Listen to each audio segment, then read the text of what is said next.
আসসালামু আলাইকুম সবাইকে, আশা করি সবাই ভালো আছো। আমরা চলে আসলাম আমাদের আজকের একটা ক্লাসে, সলভ ক্লাসে। আজকে আমাদের ঢাকা ইউনিভার্সিটির বি ইউনিটের পরীক্ষা হয়েছে, সেই প্রশ্নটা সলভ নিয়ে চলে আসছি আমরা।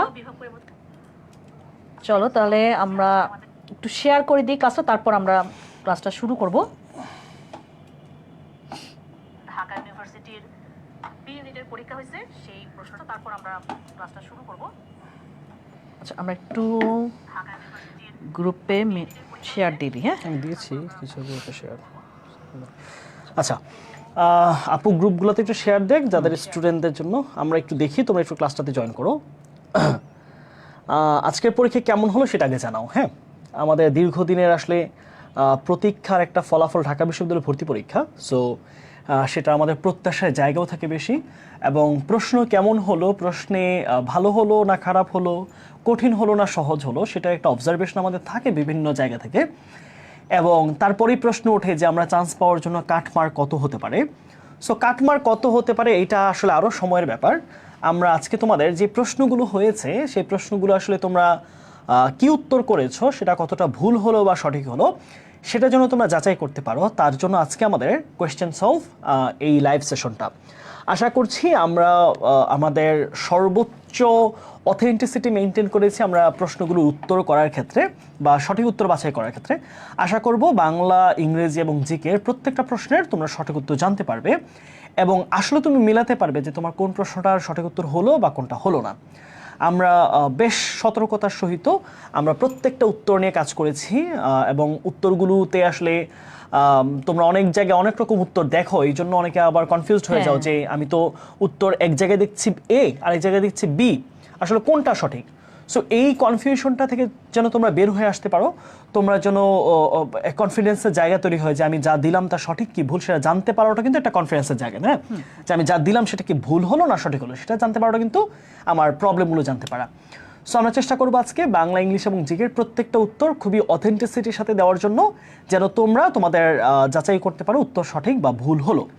এবং সবার জন্যই আমরা শুভকামনাই জানাবো সেটা যে তোমরা যেমন পরীক্ষা দিয়েছো তার জন্য তোমরা যারা পরিশ্রম করেছো, কঠোর পরিশ্রম করেছো, তোমরা যা উত্তর দিয়েছো সেগুলো যেন সঠিকভাবে দাও সেটাই প্রত্যাশা করি, এবং তোমরা যেন তোমাদের কাঙ্ক্ষিত ফলাফলটাই পাও। যদিও ঢাকা ভার্সিটির ভর্তি পরীক্ষার ফলাফল দিতে প্রায় 25 বা 30 দিনও সময় লেগে যাবে, যেহেতু রিটেনের আমাদের প্রশ্ন থাকে, তাই না? আচ্ছা, এখানে বলতেছে আপু আর একটু ভালো করে পড়লে ভালো হইতো। এই জিনিসটা তো আমরা তোমাকে প্রথম থেকে বলছি, যখন আমি তোমাকে পড়াইছি, দেখো ক্লাসের মধ্যে আমি বলছি বারবার, হ্যাঁ, যে তোমরা একই কথা, সাম্প্রতিক কবে পড়াবেন, সাম্প্রতিক কবে পড়াবেন। আরে বাবা, আগে তুমি নর্মাল জিনিসগুলো পড়ো, তারপর তুমি সাম্প্রতিক। তোমাকে আমি লাস্টে সাম্প্রতিক এই জন্য পড়াই, হ্যাঁ, যাতে লাস্টের দিকে যেন একটু পড়লে যেন মনে থাকে। তারপর তোমার যেটা কাটমার্ক বলতেছো, দেখো কাটমার্ক একটু কোনটা দিবা, কাটমার্কটা একটু ভিন্ন কেন হবে। দেখো আমরা জানি যে সায়েন্স, আর্টস, কমার্স, তাই না, তোমাদের তিনটা ডিপার্টমেন্টে তোমরা পরীক্ষা দিছো, সবার কাটমার্ক সেম হবে না। যারা সায়েন্সের স্টুডেন্ট তাদের কিন্তু সায়েন্সে যারা পরীক্ষা দিছো তাদের সাথে তোমাদের কম্পিটিশন হবে, তার মানে তোমাদের কাটমার্ক হবে সায়েন্সের স্টুডেন্টের মধ্যে। এখন তোমার কাটমার্কের সাথে তোমার আর্টসে যারা স্টুডেন্ট তাদের মিলবে না, সেম এটাই। দেখো তোমার এটা আলাদা কাটমার্ক হবে, এটা আলাদা কাটমার্ক হবে। এখানে তার প্রিলি না, ঠিক আছে, বিসিএস প্রিলি না, ঠিক আছে, আমি দিলাম একটা নির্দিষ্ট সংখ্যক, যে আমি এখন আচ্ছা ঠিক আছে 200-র মধ্যে পরীক্ষা হয়েছে, আমার 110 হলে আমি এটা বুঝতে পারবো। এখানে আবার রিটেন আছে, এখন তোমার সাথে আমার রিটেনে মিলবে না, তুমি কম বেশি সবারই হবে, সেখানে কাটমার্ক কত সেটা কেউই বলতে পারবে না। বাট এটা বোঝা যাচ্ছে যে প্রশ্নের ধরন অনুযায়ী তুমি যেভাবে দেখছো জিকে, বাংলা, ইংলিশ, হ্যাঁ, তুমি যদি জিকে দেখো যে 30টার মধ্যে তুমি যদি 20টাও যদি পারো, তুমি কিন্তু অনেক আগায় যাবা, কারণ অল ওভার কোশ্চেন কিন্তু আসলে মোটামুটি কিন্তু বলা যায় হার্ড হয়েছে।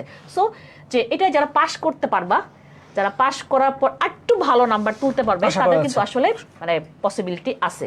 সো যারা একটা ভালো একটা মার্ক তুলতে পারছো, যারা হ্যাঁ তুলতে পারছো, তারা একটা ধারণা রেখে নাও যে ঠিক আছে আমরা মানে চান্স আশা করতে পারি। সো এটা ডিপেন্ড করে আসলে যে উপরে কত উঠবে। দেখো কাটমার্ক অলওয়েজ উপরে কত উঠবে, ঠিক সেভাবে নিম্নে আর কতটুকু যাবে এটা এখন কেউই বলতে পারবে না। তোমরা ওই এটা নিয়ে তোমরা দেখবে হাজারভাবে চিল্লাচিল্লি করবা। সো এটা চিল্লাচিল্লি না করে যা পড়ছো পরীক্ষা দিয়ে আসছো, নেক্সট পরীক্ষার জন্য প্রিপারেশন নাও। ওকে, আসসালামু আলাইকুম।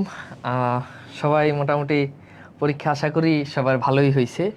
পরীক্ষা যার যেমনই হয়েছে, যেটা হওয়া সেটা হয়ে গেছে। হ্যাঁ, তো ভালো হয়েছে খারাপ হয়েছে এখন আসলে এটা নিয়ে আমার মনে হয় যে অত চিন্তা করার কিছু নাই, এবং এটা নিয়ে এত টেনশন করার কিছু নাই। যদি ভালো হয় তাহলে তো ভালো, আলহামদুলিল্লাহ। যদি তোমার কাছে মনে হয় খারাপ হয়েছে, তাহলে ওইটা তো তুমি চাইলে এখন আর ভালো করতে পারবা না। তো যেটা আমার হাত থেকে সরে গেছে সেটা নিয়ে আসলে বেশি চিন্তা করা, সেটা নিয়ে সময় নষ্ট করার কোনো মানে হয় না। এটা আমি বারবার মতো বলি, এবং গতকাল আমাদের পেইড গ্রুপে হচ্ছে আমি লাইভে এসে একই কথাটা বলছি যে যেটা হবে সেটা হবেই, সেটা নিয়ে বেশি চিন্তা করার দরকার নাই। যেটা হয়ে গেছে সেটা তো আমার হাতে একেবারেই নাই, তো সেটা নিয়েও চিন্তা করার দরকার নেই। কাটমার্ক কত আসে, যেটা আপু বললো যে এগুলো নিয়ে আসলে চিন্তা করার দরকার নেই। তুমি হিসাব করে দেখলা কাটমার্ক এত আসবে, তোমার চান্স হয়ে যাবে, তোমার মেরিট পজিশন এত হবে, তুমি এত নাম্বার পাইছো, সবকিছু হিসাব নিকাশ করেও দেখবে যে হয়তো তুমি চান্স পাও নাই। আবার আরেকজন আছে সে কোনো কিছু হিসাব নিকাশই করে নাই, দেখবা যে রেজাল্টের দিন সে চান্স পেয়ে গেছে। তো কাজেই এই বিষয়টা আসলে আমরা যতটা গুরুত্ব দিচ্ছি এবং যতটা চিন্তা করতেছি, অত চিন্তা করার মতো এটা মোটেই বিষয় না। ওকে, আর আমরা আজকের এই সেশনে আমরা হচ্ছে তোমাদের বাংলা, ইংরেজি এবং সাধারণ জ্ঞান এই প্রশ্নগুলো ইনশাল্লাহ সলভ করিয়ে দিব। এবং আমার কাছে বাংলা প্রশ্ন আমি এক ঝলক একটু দেখেছি, আমার কাছে যথেষ্ট মানে স্ট্যান্ডার্ড কোশ্চেন মনে হয়েছে এবং খুবই সহজ, কিন্তু অপশনের ভিতরে অনেকগুলো প্রশ্ন, অনেক প্যাচ আছে, তো সেগুলোও ক্লিয়ার করব। বাট প্রশ্ন ওভারঅল বাংলা আমি জানি না যে জিকে বা ইংরেজিতে তোমাদেরকে কেমন বলছে, বাট বাংলা প্রশ্নটা আমার কাছে খুবই ভালো লাগছে। এবং স্ট্যান্ডার্ড প্রশ্ন, কিছু প্রশ্ন একেবারেই কমন আসছে, যেমন তোমরা দেখছো অপরিচিত গল্পের একটা লাইন তুলে দিয়ে বলছে যে এটা কোন ইয়েতে, তো কোশ্চেনটা অনেক সহজ। বানান থেকে কোশ্চেন আসছে। নর্মালি ধরো আমাদের গ্রুপে আমি এর আগে একটা সাজেশন দিয়েছি যে এখানে অভিধান বর্ণানুক্রম ছিল, বানান ছিল, তারপর হচ্ছে অপরিচিত গল্প ছিল, মোটামুটি যেগুলো থেকে দিছি পারিভাষিক শব্দ ছিল, একদম হুবহু ওই সাজেশনটা ওই টপিকগুলোই পরীক্ষাতে প্রশ্ন আসছে। তো যাই হোক, হোপফুলি তোমাদের পরীক্ষা ভালো হয়েছে। তো আমরা তাহলে আপু মনে হয় শুরু করে দিতে পারি। আমি শুরু করে দিই। আচ্ছা, তো ঠিক আছে, আমরা তাহলে আস্তে ধীরে চলে যাই আমাদের ক্লাসে। তো আমরা একটুখানি আগে বাংলায় আছে। ওকে, তো আমি একটু তোমাদেরকে আমাদের এটা কি একটু টাইম নেবে। ওকে ওকে ওকে ওকে, বাংলা ঠিক আছে। আচ্ছা, তো চলো আমরা কিছু কোশ্চেন আছে যেগুলো আসলে তোমাদেরকে আমি জাস্ট এক নজর একটু বলে দিব, আমি বেশি সময় নিব না, এক নজর একটু বলে দিব। অ্যান্ড অনেকগুলো কোশ্চেন আছে যে কোশ্চেনগুলো হচ্ছে আমাদের ইয়েতে একটু মানে একটু বুঝার আছে। আমি প্রথমে বুঝার কোশ্চেনগুলো দিয়ে একটু শুরু করব, তাহলে তোমরা জিনিসটা বুঝতে পারবা। যেমন এই প্রশ্নটা দেখো, এই প্রশ্নটা কোন টপিক থেকে আসছে বলো তো? আমরা যেগুলো সলভ করবো এগুলো এখানে দাগ দিয়ে রাখবো, পরে আমরা আবার বাকিগুলো সলভ করবো, সমস্যা নেই। আচ্ছা, তো খেয়াল করো, আমরা যদি একটুখানি যদি দেখি, তোমরা আমাকে একটু আনসার করো, হ্যাঁ, তাহলে আমার জন্য বুঝতে সুবিধা হবে। তো এখানে বলছো জলধি শব্দের সঠিক সন্ধিবিচ্ছেদ কি? জলধি শব্দের সঠিক সন্ধিবিচ্ছেদ কি? তোমরা একটু আনসারগুলো করো, যারা আনসার করছো আমি একটু দেখবো যে তোমাদের আসলে আনসারগুলো হয়েছে কিনা। এবং হ্যাঁ হ্যাঁ হ্যাঁ, এটা উচ্চারণ থেকে আসছে, সন্ধিবিচ্ছেদ বলছি, ও সরি। তো উচ্চারণ থেকে এই টপিকটা প্রশ্ন আসছে, আমরা একটু এইটা একটু সলভ করি এবং আমি দেখবো যে আসলে তোমাদের কয়জনেরটা সঠিক হয়। আমি তোমাদের কমেন্টগুলো পড়বো, ঠিক আছে?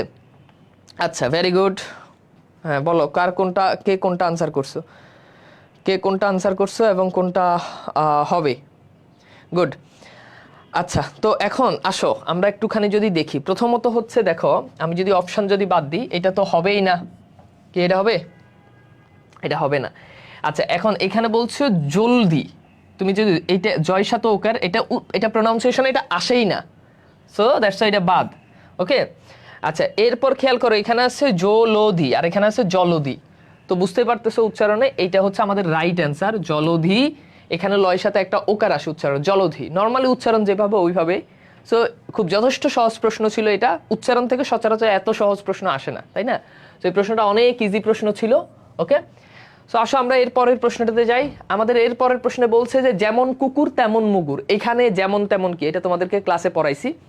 তো আমি বরাবর মতো এটা তোমাদেরকে, এই জিনিসটা তোমাদেরকে বাক্য প্রকরণে পড়াইছি। এই জিনিসটা তোমাদেরকে যখন ওই যে সর্বনামের ক্লাসিফিকেশন যখন পড়াইছি পদ প্রকরণ, তখন এটা পড়াইছি। একদম হুবহু প্রশ্ন, সহজ প্রশ্ন, যে যেমন তেমন। আমরা বলি যে সাপেক্ষ সর্বনাম হচ্ছে যদি, তবে, এরকম জোড়া জোড়া আকারে থাকলে সেটাকে আমরা বলি সেটা কি সাপেক্ষ সর্বনাম। ওকে, তো এটা তো খুবই সহজ। নির্দেশক সর্বনাম হচ্ছে যেগুলো দিয়ে নির্দেশ করে, যেমন এই কলম, এইটা হচ্ছে নির্দেশক সর্বনাম। আত্মবাচক সর্বনাম হচ্ছে ইংরেজিতে যেটাকে বলে reflexive pronoun, my self, them self, himself, মানে দ্যাট মিনস যেটা দিয়ে নিজেকে বোঝায়। এরপর সাকুল্যবাচক সর্বনাম হচ্ছে যেটা দিয়ে সবাইকে বোঝায়, সব, সকল, সবাই। সো রাইট অ্যান্সার হচ্ছে সাপেক্ষ সর্বনাম। খুবই সহজ প্রশ্ন ছিল, একদম মানে একদম সহজ প্রশ্ন ছিল এগুলো। মানে ঢাকা ইউনিভার্সিটিতে প্রশ্ন এত সহজ, এটা এই যে এটা কোনো প্রশ্নই না। জাস্ট দেখো, অপরিচিত গল্পের একটা লাইন তুলে দিয়েছি, ইহার গতি সহজ, দীপ্তি নির্মল, সৌন্দর্য সূচিত, অপূর্ব। এখন তুমি খেয়াল করে দেখো এবং কোশ্চেনটাও তুমি দেখো যে একটা ধরো তুমি জানোই না এটা অপরিচিত গল্প, তারপর তুমি আনসার করতে পারবা। এটা দেখো, ইহার গতি সহজ, দীপ্তি নির্মল, সৌন্দর্যের সূচিত অপূর্ব। দেখো এই যে মানব কল্যাণ, এগুলো তো প্রবন্ধ, এগুলোর ভিতরে এরকম রোমান্টিক টাইপের প্রশ্ন মানে লাইন আসার তো প্রশ্নই আসে না, তাই না? সো এটা বাদ, বিলাসী হবে না, এটার উত্তর হচ্ছে অপরিচিত। এটা একদম সহজ প্রশ্ন, ঠিক আছে? ওকে, এরপরে আসো আমরা একটুখানি দেখি, এটা তোমরা সবাই জানো, এগুলো আমি একটু পরে সলভ করতেছি, এগুলো জাস্ট এক নজর আমি বলে যাব। এবং এই কোশ্চেনটা দেখো, ফেব্রুয়ারি 1969 কবিতা। তো এখানে বলছে যে কবিতায় নেই, দ্যাট মিনস কোন শব্দটা কবিতায় নেই। তোমরা যদি খেয়াল করে দেখো যে যখন সন্ত্রাস আসে বই, এমন একটা লাইন ছিল, সো এটা ডেফিনেটলি ছিল। মানবিক বাগান কোমলবন হচ্ছে তছনছ, এরকম একটা লাইন ছিল। স্মৃতিগন্ধে ভরপুর, তাই না? স্মৃতিগন্ধে ভরপুর, সো এটাও ছিল। কিন্তু এই যে এটা ছিল না, আবাহন, এই শব্দটা ছিল না। সো যেহেতু এটা ছিল না, তার মানে এটা রাইট অ্যান্সার। এইটাও একেবারে সহজ প্রশ্ন, কবিতাটা একটু ভালো করে পড়লে, মানে এখানে 4টা শব্দ দিছে। এখন কোন শব্দটা আমার এই কবিতাতে নেই, ফেব্রুয়ারি 1969 কোন শব্দটা নেই, এটা কিন্তু খুবই মানে ক্রিয়েটিভ একটা প্রশ্ন আমার কাছে মনে হয়েছে। মানে খুব কবিতাটা খুব ভালো করে না পারলে বা না পড়লে এটা আসলে পারার কথা না, কারণ 4টা শব্দ তোমার মানে খুব ক্রিয়েটিভ প্রশ্ন ছিল, খুব স্ট্যান্ডার্ড একটা প্রশ্ন ছিল। এবং এইরকম প্রশ্ন ইউনিভার্সিটিতে খুব কম আসে। মানে আমি এই ধাঁচের প্রশ্ন যে 4টা শব্দ দিয়ে বলো কোনটা নেই, এটা সম্ভবত প্রথম আমি ঢাকা ইউনিভার্সিটির কোশ্চেনে দেখলাম। এই প্রশ্নটা আমার খুবই পছন্দ হয়েছে, খুবই ভালো প্রশ্ন ছিল। আচ্ছা, এটা এক কথায় প্রকাশ, এগুলোতে একটু পরে যাচ্ছি। এইটা আমাদেরকে একটুখানি বুঝতে হবে যে কোন শব্দগুচ্ছতে আবিধানিক ক্রমে সঠিক। এটা তোমাদেরকে অভিধান বর্ণানুক্রম যখন আমি পড়াইছি, সহজ ছিল। এবং অভিধান বর্ণানুক্রম যখন তোমাদেরকে পড়াইছি, তখন কিন্তু আমি কিন্তু বারবার তোমাদেরকে বলছিলাম যে অভিধান বর্ণানুক্রম থেকে পরীক্ষাতে মাস্ট প্রশ্ন আসবে, এবং দেখো যে প্রশ্ন আসছে। তো এই প্রশ্নটাতে তোমরা কি উত্তর করছো আমি একটু জানতে চাই, কারণ এটাতে অনেকেই ভুল করবা, অভিধান বর্ণানুক্রম, এবং মোটামুটি ভালো প্রশ্নই ছিল এটা। ওকে, তো দেখো, তোমার ফার্স্ট অফ অল তোমাকে অভিধান বর্ণানুক্রমে তোমাকে যেই কাজটা করতে হবে সেটা হচ্ছে তোমাকে এখানে মানে দেখতে পাচ্ছ এখানে আমি কিন্তু তোমাদেরকে একটা কৌশল শিখাইছি ক্লাসে, যে ডিফারেন্ট যখন শব্দ থাকবে তখন তোমাকে সবগুলো শব্দ তোমাকে দেখতে হবে, কিন্তু যখন তোমার সিমিলার মানে শব্দ থাকবে তখন তুমি একটা একটা করে মিলাবা। আচ্ছা, এই অপশনটাতে একটু দেখো তো, এখানে আছে দীর্ঘিকার, আবার দেখো এখানে আছে রস্যিকার। এবার বলো এটা কি ঠিক আছে? সবগুলোই তো দ দিয়ে, ভেরি গুড। বাট এখানে আছে দীর্ঘিকার, এখানে আছে রস্যিকার, তাহলে বলো তো এটা কি ঠিক আছে? ঠিক নাই। তাহলে এইটা আমার আগেই বাদ। হাই কলম কই গেল? তাহলে নিচেরটা বাদ। কেন বাদ বুঝতে পারছো? নিচেরটা এই কারণে বাদ যে প্রথম কলম পড়ে গেছে, প্রথমটাতে দীর্ঘিকার আছে, পরেরটাতে রস্যিকার। তাহলে স্বাভাবিকভাবেই দীর্ঘিকার আগে আসবে না রস্যিকার আগে আসবে? বলো তো ভাইয়া, তাই কোনটা আগে আসবে? ডেফিনেটলি রস্যিকার আগে আসবে, তো এটা আগেই বাদ, বুঝছো? এখন এখানে দেখো, এখানেও ক, এখানেও ক, এখানেও ক, এখানেও ক। তো এত ক এর মধ্যে দেখো, তুমি যদি নর্মালি যদি চিন্তা করো, এই ক এর পর আছে ক, দেখো এই ক এর পর আছে মূর্ধন্য ষ, এই ক এর পর আছে ল, তাহলে এই ক এর পর আছে ক, এই ক এর পর আছে দন্ত ন। বলো সিকোয়েন্স ঠিক আছে? কেমনে মূর্ধন্য ষ আগে কেমনে আসে, ল আগে কেমনে আসে? বলো, এটা তো সিকোয়েন্স ঠিক নেই, ঠিক আছে? সিকোয়েন্স ঠিক নেই, তার মানে এটা ভুল। এরপর দেখো, এখানে আছে দন্ত স, এখানে আছে দন্ত স এর সাথে ম, এখানে আছে দন্ত স এর সাথে ব, এখানে আছে দন্ত স এর সাথে ম। এবার দেখো, ধরো এখানে আছে দন্ত স এর সাথে মফালা, তাই না? এখানে আছে দন্ত স এর সাথে বফালা। এবার বলো ব আগে না ম আগে? প ফ ব ভ ম, তাই না? দেখো তো ব আগে না, তো কাজে এটা তো আসলে হবে না, এটাও ভুল আছে, তাই না?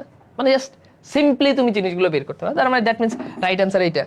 তুমি এখানে খুব সুন্দর করে তুমি দেখো যে এখানে কিন্তু তোমার সবগুলো সঠিক উত্তর মিলে যায়। সরেয় সরেয় সরেয় সরেয়, ঠিক আছে? আবার এখানে আছে কি দন্তন, দেখো এখানে আছে দন্তন, এখানে আছে দন্তন আকার, তাই না?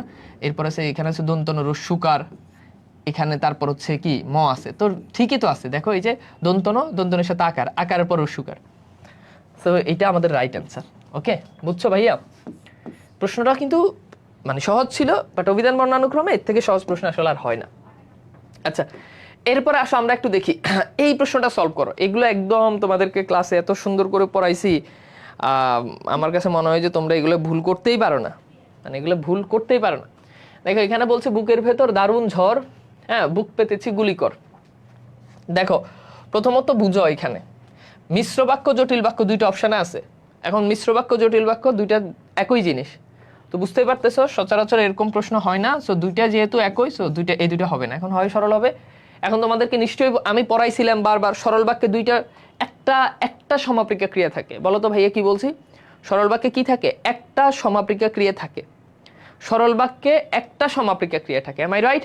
তো এখানে দেখো বুকের ভেতর দারুণ ঝড়, এই ঝড়টা হচ্ছে মানে ঝড়, বুকের ভেতর দারুণ ঝড় বয়ে যাচ্ছে, এরকম আর কি। বুকের ভেতর আছে দারুণ ঝড়, এখানে ক্রিয়াটা উজ্জ্বল আছে, তার মানে বুঝতে পারতেছে এটুক পর্যন্ত একটা সরল বাক্য। এটুক পর্যন্ত কি বাক্য? একটা সরল বাক্য। কেমনে বুঝলাম বলো তো? এই বাক্যটা দেখো তো পুরো মনের ভাব প্রকাশ করতেছে, বুকের ভেতর দারুণ ঝড়। আবার দেখো বুক পেতেছি গুলি কর, এখানে তো কর তো ডিরেক্ট সমাপিকা ক্রিয়া, তাহলে এটা আরেকটা সরল বাক্য। এখন দেখো দুইটা সরল বাক্যের মাঝে আমরা যখন পড়ছি যে দুইটা যোজক যুক্ত হয়, কোন একটা যোজক যুক্ত হয় কিংবা কোন একটা কমা যুক্ত হয়, তাহলে সেটা হচ্ছে যৌগিক বাক্য। So undoubtedly, no doubt it, যে এটা যৌগিক বাক্য। বুঝতে পারছো? তাহলে এইটাও কিন্তু খুব সহজ প্রশ্ন ছিল। আমি বারবার বলছি যে মানে একটু পড়াশোনা করলে বাংলাটা আসলে খুব সহজ। এইটা উপসর্গ থেকে আসে, উপসর্গে। তো দেখো বলছে আদিক্য অর্থে পরা উপসর্গে ব্যবহৃত হয়েছে। আদিক্য অর্থে, হ্যাঁ আচ্ছা বুঝো আগে এখানে কি বলছে? আদিক্য অর্থে। এখন আগে বুঝতে হবে আদিক্য মানে কি। আদিক্য অর্থে যে বলছে, এখন আদিক্য শব্দের অর্থ কি এটা জানো তোমরা? বলো আদিক্য শব্দের অর্থ কি? গুড। আদিক্য শব্দের অর্থ কি? আদিক্য শব্দের অর্থ হচ্ছে অনেক বেশি। আদিক্য শব্দের অর্থ হচ্ছে অত্যন্ত বেশি, অতিশয় বেশি, সর্বোচ্চ মাত্রায়, এরকম অর্থ বোঝায়, তাই না? আচ্ছা এখন দেখো, আচ্ছা বলো তো পরামর্শতে কি অনেক বেশি এরকম বুঝায়? না। দেখো পরাধীন মানে কি? অনেক, এই শব্দটার ভিতরে অনেক আছে, অনেক। পরাধীন মানে কি? হেরে গেছে, তো অনেক এখানে। এরপর বলছে পরাগায়ন, এটা তো নাই। এই শব্দটা খেয়াল করো, পরাক্রান্ত। বলো পরাক্রান্ত শব্দের অর্থ কি? বাবারে তুমি যদি শব্দের অর্থ যদি না জানো তাহলে কখনোই পারবে না। পরাক্রান্ত শব্দের অর্থ হচ্ছে অত্যন্ত বলবান। পরাক্রান্ত শব্দের অর্থ কি? অত্যন্ত, অত্যন্ত বলবান, তাই না? আচ্ছা তাহলে বলো তো এটাই রাইট অ্যান্সার। মানে বলবান এই শব্দটাকে আরো হাইলাইট করার জন্য, আরো বেশি বোঝানোর জন্য এটাকে বলছে অত্যন্ত। মানে অত্যন্ত শব্দটা আসছে, এই যে শব্দের মধ্যে অত্যন্ত আসছে, তার মানে বুঝতে পারতেছো এই পরা উপসর্গটা এখানে আধিক্য অর্থ প্রকাশ করছে। বুঝছো? তাহলে অত্যন্ত বীরত্বপূর্ণ অথবা অত্যন্ত বলশীল বলতে আমরা পরাক্রান্ত শব্দটাকে বুঝে থাকি। ওকে, তো আমাদের রাইট অ্যান্সার হচ্ছে এখানে ক। সঠিক উত্তর কি? ক। এখন তোমরা যদি এখানে দেখো, তোমরা যদি কেউ যদি এগুলো উত্তর করো তাহলে তোমরা একটা ছাগল, তোমরা একটা ছাগল। এই শব্দগুলোর ভিতরে অনেক, অত্যন্ত, অনেক, এইটা কোনো ভাইভই নাই এই তিনটা অপশানে। নিচের তিনটা অপশানে অনেক, এটার কোনো ভাইভই নাই। ওকে, সেটা তো হবেই না। সো রাইট অ্যান্সার হচ্ছে আমার ক। আচ্ছা এইবার এইটা আসছে বানান থেকে, যে কোন শব্দগুচ্ছ শুদ্ধ। দেখো খুব নর্মালি তুমি যদি চিন্তা করো, দেখো তুমি খুব নর্মালি চিন্তা করো, কিছু কিছু বানান আছে, এগুলো তুমি জাস্ট একটা বানান যদি কোথা থেকে যদি তুমি যদি ধরে রাখতে পারো, এন্ড তুমি যদি সেটা যদি বুঝতে পারো, হ্যাঁ, তাহলে তুমি দেখবা যে মোটামুটি এই বানানগুলো খুবই সহজ। মানে বানানগুলো খুবই সহজ। আচ্ছা বলো, এই যে স্মরণীয় বানান আছে, স্মরণীয় বানানে কি এটা কি দন্তন হবে নাকি মূর্ধন্য ন হবে? বলো 100% এটা কি হবে? মূর্ধন্য ন, তাই না? স্মরণীয়, এই যে দেখো র এর পরে আছে, নত্য সত্য বিধানে পড়ছো, র এর পরে থাকলে তো ওটা এমনিতেই কি হয়? মূর্ধন্য ন হয়, হয় না? বলো গুড। তাহলে এটা ভুল, এটা কি ভুল, তাই না? আবার খেয়াল করো, আবার খেয়াল করো, আমরা যে এই যে যশোলাভ বললাম, তো এই যে যশোলাভ এখানে দেখো বানানটা কি এরকম হবে না? যশোলাভ, ঠিক আছে? তো আমার এই অপশনটা আমি ভুল, মানে একটা জাস্ট একটা বানান ভুল থাকলে ওই গোটা অপশনই ভুল। যেমন তুমি খেয়াল করো, এই যে ছন্দবদ্ধ বানান যেটা আছে, এই বানানটা ভুল। এই বানানটা অ্যাকচুয়ালি হবে ছন্দবদ্ধ, বুঝছো? ছন্দবদ্ধ। এরপর দেখো এই যে মরুদ্যান বানান, এই বানানটা ভুল। মরুদ্যান বানানে কি হবে? রস্যকার হবে রয়ের সাথে, না এইভাবে হবে, বুঝছো? তো এই অপশনটা আমার ভুল, এই অপশনটা ভুল, বুঝছো? বুঝতেছো কিনা বলো? না বুঝলে বইলো, না বুঝলে আমার বলতে হবে। গুড। আচ্ছা এবার খেয়াল করো, এই যে এখানে পরেরটাতে দেখো, এটা কি অহরাত, এটা কি অহরাত্র, অহরাত্র, ঠিক আছে? গুড। ওকে, এরপর দেখো ভূয়দর্শী বানান। তাহলে এই যে ভূয়দর্শী, এখানে দেখো এই যে রেফ আছে ভূয়দর্শী বানানে, আছে কিনা বলো? ভূয়দর্শী, এই রেফটা নাই। আমার কাছে মনে হচ্ছে আমাদের এখানে হয়তো একটু টাইপিং এ ভুল আছে, এই দুটো বানান অহরাত্র। যাই হোক, এখানে এই বানানটা তো ভুল দেখতে পাচ্ছ, তাই না? তো আমাদের ভূয়দর্শী বানান, এই যে একজনে লিখছে ভূয়দর্শী, হ্যাঁ। আচ্ছা উত্তর অপশন আলাদা আলাদা, এটা এখানে একটু আমাদের টাইপিং ভুল হইতে পারে, আমি দুঃখিত, বাট এখানে তো একটা শব্দ তো তুমি ভুল দেখতে পাচ্ছ। তার মানে এই যে এখানে যে শুদ্ধ শব্দগুচ্ছ কোনটি ঠিক আছে, তাহলে এটা হবে কি অধিকারিণী। আচ্ছা সরি সরি সরি, আমাদের এই প্রশ্নটাতে আমাদের একটু একটু টাইপিং ভুল আছে, আমি এটা একটু হচ্ছে তোমাদেরকে একটু ক্লিয়ার করি। হ্যাঁ আচ্ছা খেয়াল করো, দুঃখিত দুঃখিত, একটু একটু কারেকশন করে নিও, একটু কারেকশন করে নিও। আচ্ছা এই প্রশ্নটাতে যেটা রাইট অ্যান্সার, এই প্রশ্নটার উত্তর হচ্ছে আমাদের অপশন ডি, বুঝছো? এই যে অহরাত্র, তারপর হচ্ছে স্বায়ত্ত শাসন, তারপর হচ্ছে ভূয়দর্শী। হ্যাঁ এখানে জাস্ট একটু ভুল যেটা হয়েছে, ভুলটা হয়েছে এখানে এই যে রেফটা দেয় নাই, বুঝছো এইটা, বাকি ওকে ওকে ওকে। আচ্ছা গুড, এটা ভুল আছে। আচ্ছা এরপরে দেখো, এরপরে দেখো আমার প্রথম অপশানে যে বানানটা, দেখো আমাদের প্রথম যে বানানটা সেটা হচ্ছে অধিকারিণী, তাই না? অধিকারিণী, তাই না? তাহলে বলো তো এখানে কি হবে? অধিকারিণী, এই বানানটা ঠিক আছে, আমি ওই জন্য কনফিউজ যে এখানে আমি ভাবছি যে এটা ভুল, এখানে রেপ দেয় নাই। তাই অধিকারিণী, এই যে এই বানানটা হবে অধিকারিণী, মূর্ধন্য হবে, তাই না? অধিকারিণী, সহমর্মী, সত্যবাদিনী, তার মানে বুঝতে পারতেছো উত্তর হচ্ছে আমাদের অপশন ডি হচ্ছে এই ক্ষেত্রে আমাদের রাইট অ্যান্সার। ওকে বুঝছো, অপশন ডি রাইট অ্যান্সার। অহরাত্র, স্বায়ত্তশাসন, ভূয়দর্শী, এখানে একটা রেপ মিস ছিল। আচ্ছা গেল, এরপরে আসো আমরা একটু দেখি, এই যে এইটা একটু সলভ করো। কবিতায়, বিদ্রোহী কবিতায় কার নাম নেই বলো? বিদ্রোহী কবিতায় কার নাম নেই? বিদ্রোহী কবিতায় কার নাম নেই? বিদ্রোহী কবিতায় কার নাম নেই? এখন দেখো বলছে যে আমি চেঙ্গিস, তাই না? আমি পরশুরামের কঠোর কুঠার, এটা বলছে, আমি পরশুরামের কঠোর কুঠার, আমি ইসরাফিলের সিঙ্গার মহাহুঙ্কার, আমি চেঙ্গিস। আর তোগলক্ষা এটা কিন্তু নাই, বলো তো তোগলক্ষা কোন গল্পে আছে? আমার পরীক্ষায় যদি প্রশ্ন আসে যে তোগলক্ষা এটা কোন গল্পে আসছে, বলো তোগলক্ষা এটা কোন গল্পে আসছে?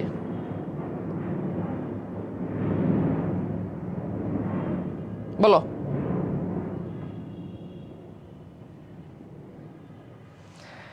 গুড, এটা হচ্ছে আমাদের বিলাসী গল্পে আছে, সো এটা কিন্তু বিদ্রোহী কবিতায় এটা নাই, বিদ্রোহী কবিতায় এটা নাই। ওকে আচ্ছা আচ্ছা, গ্লোসারি শব্দের পরিভাষা কোনটি? এটা তোমরা মুখস্থ তো, এটা আসলে এটা হচ্ছে নির্ঘণ্ট, অর্থাৎ অনেক সময় কঠিন শব্দগুলো থাকে, কঠিন শব্দগুলোর পাশে এটার ব্যাখ্যা দেওয়া থাকে, সো ওইটাকে বলো ওটা হচ্ছে নির্ঘণ্ট। হ্যাঁ এটা হচ্ছে, এটার উত্তর হচ্ছে আমাদের অপশন সি। আচ্ছা এরপরে আসো আমাদের মোটামুটি আমরা বাংলায় অংশে বাকি যেগুলো আছে আমরা সেগুলো নিয়ে একটু পড়ি দেখি। এবার বলো, এটা বলো, ঢাকা বিশ্ববিদ্যালয়ের শিক্ষক ছিলেন কে? ঢাকা বিশ্ববিদ্যালয়ের শিক্ষক ছিলেন কে? ঢাকা বিশ্ববিদ্যালয়ের শিক্ষক কে ছিলেন বলো? ঢাকা বিশ্ববিদ্যালয়ের শিক্ষক ছিলেন কে? ঢাকা বিশ্ববিদ্যালয়ের শিক্ষক কে ছিলেন? এটা তো পড়ার কথা, আমরা কবি পরিচিতিতে এই প্রশ্নটা পড়ছি না? গুড, কি ছিলেন, কে ছিলেন? এই যে পারবা, জসিমউদ্দিন। ওকে, তিনি কলকাতা বিশ্ববিদ্যালয়ে বাংলা বিভাগে পড়াশোনা করেছেন। ওকে, সো এটার উত্তর হচ্ছে জসিমউদ্দিন। প্রতিদান কবিতাতে তোমরা যদি পড়ো, যে আমরা যদি পড়ি প্রতিদান কবিতাতে লেখক পরিচিতি, তাহলে এটা পাওয়ার কথা। ওকে, এরপরে আমরা যদি দেখি গমনের ইচ্ছা, এক কথায় প্রকাশ থেকে এই প্রশ্নটা আসছে, এক কথায় প্রকাশ, তাহলে বলো গমনের ইচ্ছাকে এক কথায় কি বলে বলো? গমনের ইচ্ছা, গমনের ইচ্ছা এক কথায় কি বলে? গুড, গমনের ইচ্ছা এক কথা বলে জিগমিশা, জিগমিশা। ওকে, গমন ইচ্ছা বলে কিছু নাই, গমনের ইচ্ছা জঙ্গম, এটা কি হয়? জগুদ্দা, জুগুদা, এটা জীবনে কোন শুনছো? তো একটাই রাইট অ্যান্সার, সেটা কি? জিগমিশা, বুঝছো? একটাই কি রাইট অ্যান্সার, সেটা কি? সেটা হচ্ছে জিগমিশা। আচ্ছা এরপরে দেখো, কলকাতায় ব্যবসা করার অনুমতি পাওয়ার জন্য ইংরেজরা মানিক চাঁদকে কত টাকা নজরানা দিয়েছিলেন? এটা কোথা থেকে আসছে বলো? এটা কোথা থেকে আসছে? এটা হচ্ছে সিরাজউদ্দৌলা নাটক থেকে আসছে, তাই না? তো এটার উত্তর কি হবে? এটার উত্তর হচ্ছে 12,000। কত হাজার? 12,000। 12,000 কলকাতায় ব্যবসা করার অনুমতি পাওয়ার জন্য ইংরেজরা মানিক চাঁদকে 12,000 টাকা দিয়ে হাত করছে, তাই না? মানিক চাঁদকে যখন সিরাজউদ্দৌলা যখন কলকাতা দেওয়ান বাড়াইছে, তখন তো তাকে যাতে ঢুকতে না দেয়, এই জন্য উমিচাঁদের সহায়তা তাকে 12,000 টাকা দিয়েছে না সিরাজউদ্দৌলা নাটকের ক্লাসে, এটা পড়ার কথা তোমরা। আচ্ছা, এরপরে আসো, এটা পড়লাম, এরপরে দেখো এটাও পড়লাম, এইটা জলদি, এটাও আমরা সলভ করলাম। এটা দেখো, আপনাগো দেশটা বড় জাহেলের দেশ, এ বাক্যে জাহেল শব্দটির উৎস ভাষা কোনটি? এটা কিন্তু শব্দভাণ্ডার থেকে আসছে, তোমাদেরকে বলছিলাম যে শব্দভাণ্ডার থেকে পরীক্ষাতে প্রশ্ন আসবে। তাহলে বলো, এটা সলভ করো। আপনাগো দেশটা বড় জাহেলের দেশ, তো জাহেল কোন শব্দ? এটা তো বুঝতেই পারতেছো, এই শব্দের ভিতরে ভাইব আছে কিসের বলো? কি আরবি শব্দ না জাহেল? জাহেল আরবি শব্দ, হ্যাঁ জাহেল আরবি শব্দ। কোরআন শরীফে এই শব্দটা অনেকবার আছে, কোরআন শরীফে যে শব্দ আছে ওইটা আরবি শব্দ, বুঝছো? আচ্ছা, এরপরে দেখো আহ্বান গল্পে এইটা সলভ করো।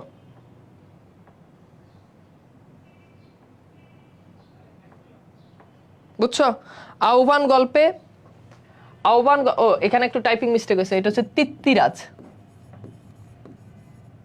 এখানে বৃত্তিরাজ দিছে, সরি, এটা হচ্ছে তিত্তিরাজ। তাহলে বলো তো আহ্বান গল্পে, গুড, আহ্বান গল্পে তিত্তিরাজ গাছে কোন লতা দুলছে? কি হবে? মাকাল লতা, তাই না?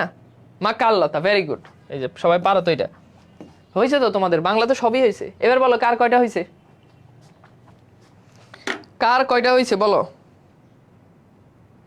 15টা প্রশ্নের ভিতরে কার কয়টা হয়েছে? এই স্বর্ণলতা না মাকাললতা, হ্যাঁ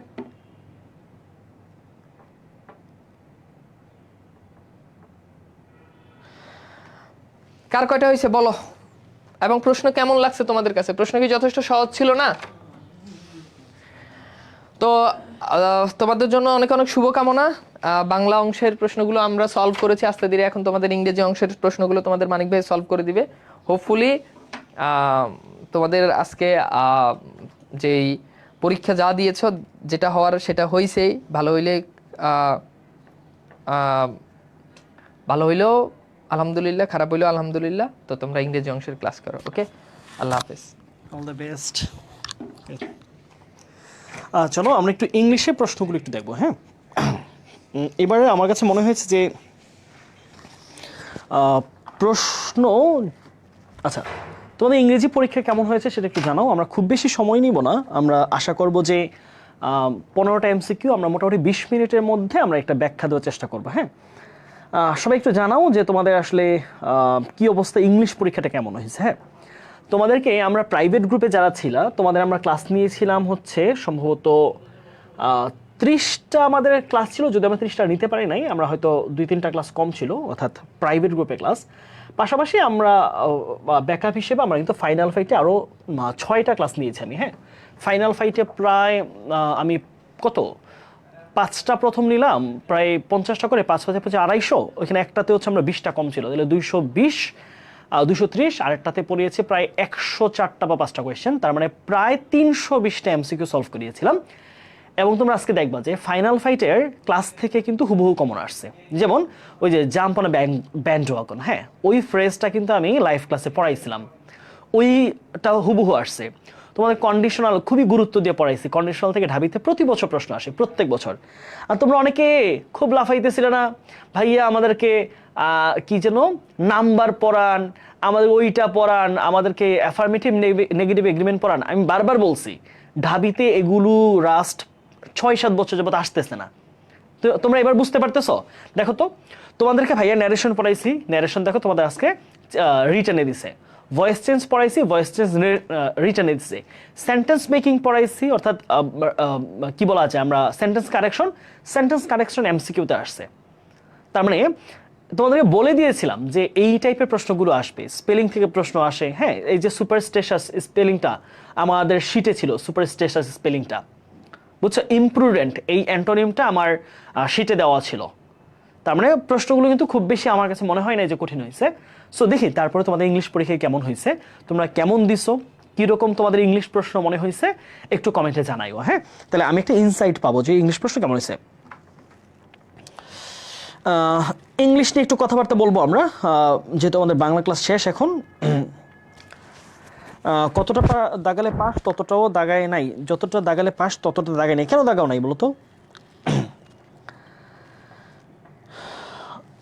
ভাইয়া জেইউর জন্য এক্সাম, হ্যাঁ আমরা জেইউর জন্য আলোচনা করবো। হ্যাঁ আমরা জেইউ, আমাদের আজকে ঢাবি পরীক্ষা শেষ, আমাদের পরবর্তী আলোচনা থাকবে হচ্ছে পরবর্তী যে পরীক্ষাগুলো হবে সেগুলো নিয়ে। হ্যাঁ তোমরা পরীক্ষা কেমন দিয়েছো সেটা আমাদেরকে একটু জানাইও। সো বাংলার সমাধান আমরা দেখলাম, আমরা ইংলিশে চলে যাই। হ্যাঁ চলো তাহলে আমরা আস্তে আস্তে আমাদের ইংলিশ প্রশ্নগুলোতে আগাই। হ্যাঁ চলো প্রথম প্রশ্ন, হ্যাঁ কি বলছে দেখো, if the migrants had taken more precautions they'd have survived. Okay, migrants মানে হচ্ছে আমরা অভিবাসী বলি আর কি, অভিবাসনে যারা যায়, ঠিক আছে?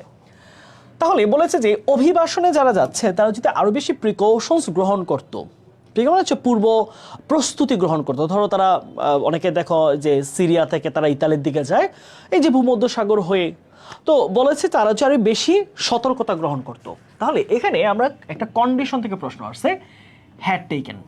তাহলে হ্যাড টেকেনটা আসলে কোন টেন্স দেখো তো? হ্যাড টেকেন আমরা কিন্তু বারবার ধরে ধরে পড়িয়েছি যে এইটা যদি আমরা দেখি পাস্ট পারফেক্টে আছে, পাস্ট পারফেক্ট, খুব ভালোভাবে খেয়াল করো। হ্যাঁ আমরা কি বলেছিলাম তোমাদেরকে লাইভ ক্লাসে বারবার বলেছি যে আমাদের ইফ কন্ডিশনটা যদি কিসে থাকে, পাস্ট পারফেক্টে, পাস্ট পারফেক্ট। ওকে, তাহলে সেইটা আমাদের কি কন্ডিশন বলো দেখি? এটা হচ্ছে আমাদের থার্ড কন্ডিশন। কোন কন্ডিশন? Third condition. খুব ভালোভাবে বুঝবে এরা, থার্ড কন্ডিশন। থার্ড কন্ডিশন আমাদের ওই প্যাটার্নটা কি হবে? Would have, could have, might have plus V3। তাহলে V3 তো দেওয়াই আছে তাই না? তাহলে এটা বাদ দাও, তাহলে কি লাগবে? উড হ্যাভ অথবা কুড হ্যাভ অথবা মাইট হ্যাভের যে কোনো একটা লাগবে। কিন্তু শুধু উড কুড মাইট দিলে হবে না, সাথে একটা হ্যাভ লাগবে। তাহলে দেখো will would, would have will have, will have হয় না, তাহলে কোনটা হবে?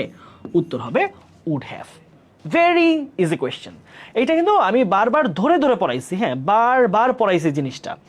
আমরা ফাইনাল ফাইটে এই জিনিসটা পড়াইছি, খেয়াল করো ভাইয়া, ফাইনাল ফাইটেও পড়াইছি এই জিনিস, আমি ক্লাসেও পড়াইছি প্রাইভেট ব্যাচের ক্লাসের মধ্যে।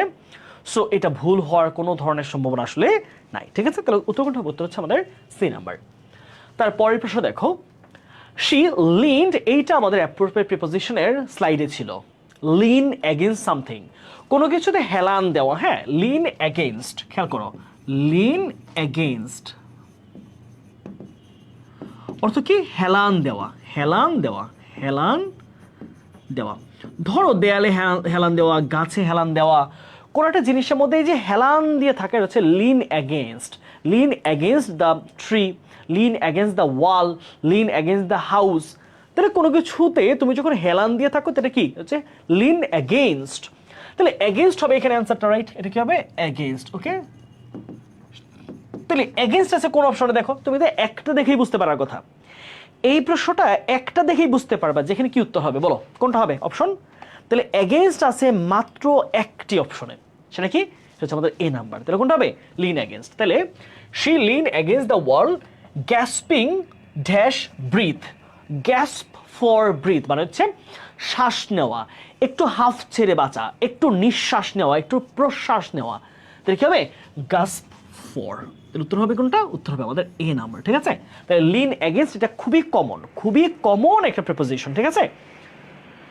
ভাইয়া আরিওর জন্য একটু বললেন। হ্যাঁ আমরা আজকে ঢাবিটা শেষ করি। দেখো আজকে ঢাবির আমরা প্রশ্নটা সলভ করি, তারপরে আমরা যাব, আমরা আরিউ নিয়ে আলোচনা করব তোমাদের জন্য। আমরা কেউ রিটার্ন কি হবে, যের জন্য আমাদেরকে আলাদা আলোচনা থাকবে।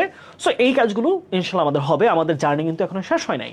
ঢাকা ভার্সিটির জার্নি আজকে শেষ হচ্ছে, তবে তারপরে তোমাদের জানো 21 তারিখে হচ্ছে জাহাঙ্গীরনগর পরীক্ষা। জাহাঙ্গীরনগরের প্রশ্নের প্যাটার্নগুলো ডিফারেন্ট হয়, সে জায়গায় প্রশ্ন আমরা কি পড়বো, কোন টপিক পড়বো, সেটা নিয়ে খুব দ্রুতই আমরা তোমাদের আবার লাইভে আসবো, ঠিক আছে? আমরা আজকের এই ক্লাসটা আলোচনা করি। চলো তারপরের প্রশ্ন দেখো, চুজ দ্য কারেক্ট সেন্টেন্স। সঠিক বাক্যটা খুঁজে বের করো। তার মানে আমার কোনটা কোনটা ভুল সেটা আমাদের বিবেচনা করতে হবে। হ্যাঁ কোন প্রশ্নটা ভুল সেটা আমাদেরকে একটু বিবেচনা করতে হবে। ওকে আসো ভাইয়া, প্রথম প্রশ্ন, Joyita forbade him to go to the meeting. দেখো ফরবেড হচ্ছে এমন একটা ভার্ব, তারপরে ইনফিনিটিভ হয়, রাইট? তাহলে ফরবিডের পরে কি হয়? ইনফিনিটিভ হয়। তাহলে এইটুকু কিন্তু ভুল নাই, আপাত দৃষ্টি এই জায়গার মধ্যে ভুল নাই। পরেগুলো একটু দেখি। The driver dead from N accident. দেখো ডেডের পরে অ্যাক্সিডেন্টে মারা যাওয়া অর্থে আসলে বাই বসে, বাই অ্যাক্সিডেন্ট। আর এখানে দেখো শুধু অ্যাডজেক্টিভ না, এটা হয়তো কি দ্য ড্রাইভার ওয়াজ অথবা ড্রাইভার ওয়াজ ডাইড, ওকে, ওয়াজ ডাইড অথবা শুধু ডাইড হবে, ওয়াজ ডাইড হবে না, এটা অ্যাক্টিভ ভয়েসে ডাইড হইতো। তার মানে এখানে ভার্ব না দিয়ে নাউন দিয়েছে, অ্যাডজেক্টিভ দিয়েছে, সে কিন্তু ফরম্যাটটা ভুল, তাহলে এই জায়গায় কিন্তু হচ্ছে না। 3 number, Amal is sleeping during 2 hours. আমরা জানি যে সাধারণত ফর অথবা সিন্স বসে সাধারণত কোথায়, পারফেক্ট টেন্সে, কন্টিনিউয়াস টেন্সে বসে না যদিও, তারপরেও যদি আমি এখানে বসাইতে চাই তাহলে আমাকে ফর দিতে হবে। পিরিয়ড অফ টাইম 2 ঘন্টা যাবত। যখন তুমি একটা পয়েন্ট অফ টাইম বুঝাইবা যে সকাল 10টা থেকে ঘুমাচ্ছে, রাত 9টা থেকে ঘুমাচ্ছে, এরকম ক্ষেত্রে আমরা কি দেই, সিন্স দেই। কিন্তু 2 ঘন্টা ধরে ঘুমাইতেছে, তাহলে ফর হবে। যদিও আমরা এখানে পারফেক্ট টেন্স হওয়ার কথা, পারফেক্ট না দিয়েও যদি কন্টিনিউয়াসে তুমি টাইমটা খেয়াল রাখো তাহলে কি দিবা, তুমি এখানে ফর দিবা, যদি এটা কি, এটা পিরিয়ড অফ টাইম, কি পিরিয়ড অফ টাইম। তারপর আসো, the hen has lain a dozen eggs. দেখো ডিম পাড়া অর্থে লেইন হয় না, এখানে ভার্বটা ভুল আছে, ভিত্তিটা হবে হচ্ছে laid. The hen has laid a dozen eggs, তাহলে হাঁসটা 1 ডজন ডিম পেড়েছে বা ডিম দিয়েছে।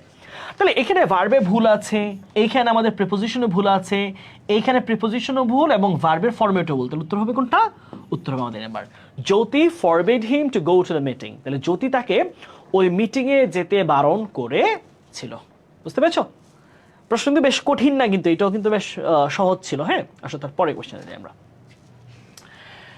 দ্য অ্যান্টোনিম অফ ইমপ্রুডেন্ট, এই প্রশ্নটা মজার ব্যাপার। তোমরা দেখবা, তোমরা যারা যারা মানিক ভাইকে ফলো করো বা মানিক ভাইয়ের সাথে তোমরা ভাইয়ের আইডিটা দেখো, আমার আইডিতে লেখা আছে ইমপ্রুডেন্ট। হ্যাঁ, মানে আমি নিজেকে ইমপ্রুডেন্ট হিসেবেই বিবেচনা করি। অর্থাৎ কি, অর্থাৎ যে খুবই কি বলা যায়, খুবই ইমপ্রুডেন্ট মানে কি, বাংলাটা হচ্ছে এরকম যে খুবই অজ্ঞানী। হ্যাঁ, মানে জ্ঞানী নয়, যে জ্ঞানহীন। হ্যাঁ, জ্ঞানহীন বা অবুঝ, অবুঝ অথবা কি বলা যায়, অথবা বলতে পারো অবুঝ না বলে যদি আরেকটু শব্দ বলো যে অবুঝ না, তুমি বলতে পারো হচ্ছে অত্যন্ত অদক্ষ, অদক্ষ, তাই না? তাহলে ইমপ্রুডেন্ট অর্থ কি, জ্ঞানহীন, অবুঝ অথবা অদক্ষ। তাহলে এর বিপরীত কি দাঁড়াবে, বিপরীত শব্দ চাইছে, তাহলে আসবে কি, দক্ষ, জ্ঞানী, জ্ঞানী ব্যক্তি, তাই না? তাহলে জুডিশিয়াস, ইনজুডিশিয়াস মানে হচ্ছে যে জিনিসটা হচ্ছে আইনগত নয়। হ্যাঁ, আইন বহির্ভূত, ইনজুডিশিয়াস অর্থাৎ যে জিনিসটার সাথে মানে খুব ভালো জাজমেন্ট করা হয় না। জাজ থেকে আসছে শব্দ জাজমেন্ট।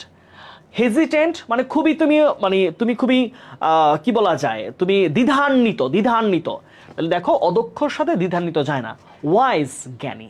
তাহলে জ্ঞানহীন, জ্ঞানী, রেকলেস, তাহলে কোনটা হবে, উত্তর হবে কোনটা, জ্ঞানী। এটা হচ্ছে আমার বায়োতে দেওয়া, বুঝছো? এটা আমার পার্সোনাল প্রোফাইলের বায়োতে এই শব্দটা দেওয়া, ইমপ্রুডেন্ট। বুঝছো? আমার পার্সোনাল প্রোফাইলের তোমরা দেখবা DU17, ঢাকা ইউনিভার্সিটি 17, আর হচ্ছে ইমপ্রুডেন্ট। আমার নিজের বায়োতে শুধু এই ওয়ার্ডটা দেওয়া আছে, ঢাকা ইউনিভার্সিটি 17 আর হচ্ছে ইমপ্রুডেন্ট। আমি জানি না কিভাবে কাকতালীয় আজকে মিলে গেল যে আমার বায়োতে যে শব্দটা আমি প্রায় গত 2 বছর যাবত ইউজ করতেছি, আজকে ঢাকা ভার্সিটির ভর্তি পরীক্ষায় এই প্রশ্ন আসছে। বাহ, চমৎকার, আমার ভালো লাগছে জিনিসটা দেখে। হ্যাঁ, ওকে, আসো তার পরের প্রশ্ন। Two jump on the bandwagon. হ্যাঁ, আজানটা শেষ হোক। হ্যাঁ, আমাদের আজান শুরু হয়েছে এখানে।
ওকে চলো, আচ্ছা আসো মজার একটা প্রশ্ন। আহ, এই প্রশ্নটা তোমরা জানো কিনা আমি জানি না। তোমরা যারা আমাদের ফাইনাল ফাইটের ক্লাসগুলো করছো, ফাইনাল ফাইটে হুবহু এই কোয়েশ্চেনটা ভাইয়ের ছিল। হ্যাঁ, ফাইনাল ফাইটে এটাকে আমি অনেক এক্সাম্পল দিয়ে সুন্দর করে বুঝাইছিলাম, সম্ভবত ফাইনাল ফাইটার 1 বা 2 এর লেকচারে। হ্যাঁ, to jump on the bandwagon. হ্যাঁ, to jump on the bandwagon মানে হচ্ছে ধরো একটা ট্রেন্ড চলতেছে, আমি এরকম বুঝাইছিলাম যে টিকটক, আমরা এই যে টিকটক নিয়ে বেড়াই, আমরা হচ্ছে কিরণমালা ড্রেসের একটা আমরা ট্রেন্ডে পড়ে যাই। এই যে ট্রেন্ডে চলা, একটা পপুলার কোনো ট্রেন্ড চলতেছে, একটা পপুলার কোনো হচ্ছে ধরো অ্যাক্টিভিটি চলতেছে, এইটার মধ্যে গা ভাসিয়ে দেওয়াকে বলা হয় to jump on the bandwagon. Okay, এইটা হুবহু আমার ক্লাসেই ছিল। হ্যাঁ, আরও অনেকগুলো আছে, কন্ডিশনাল টন্ডিশন, এগুলো তো রুলস থেকে আসে সাধারণত। বাট এই যে ভোকাবুলারি কোয়েশ্চেনগুলো যে আমাদের ক্লাসে আসছে, এটা যারা লাইভ ক্লাস করছে ইনশাল্লাহ তারা বোঝার কথা।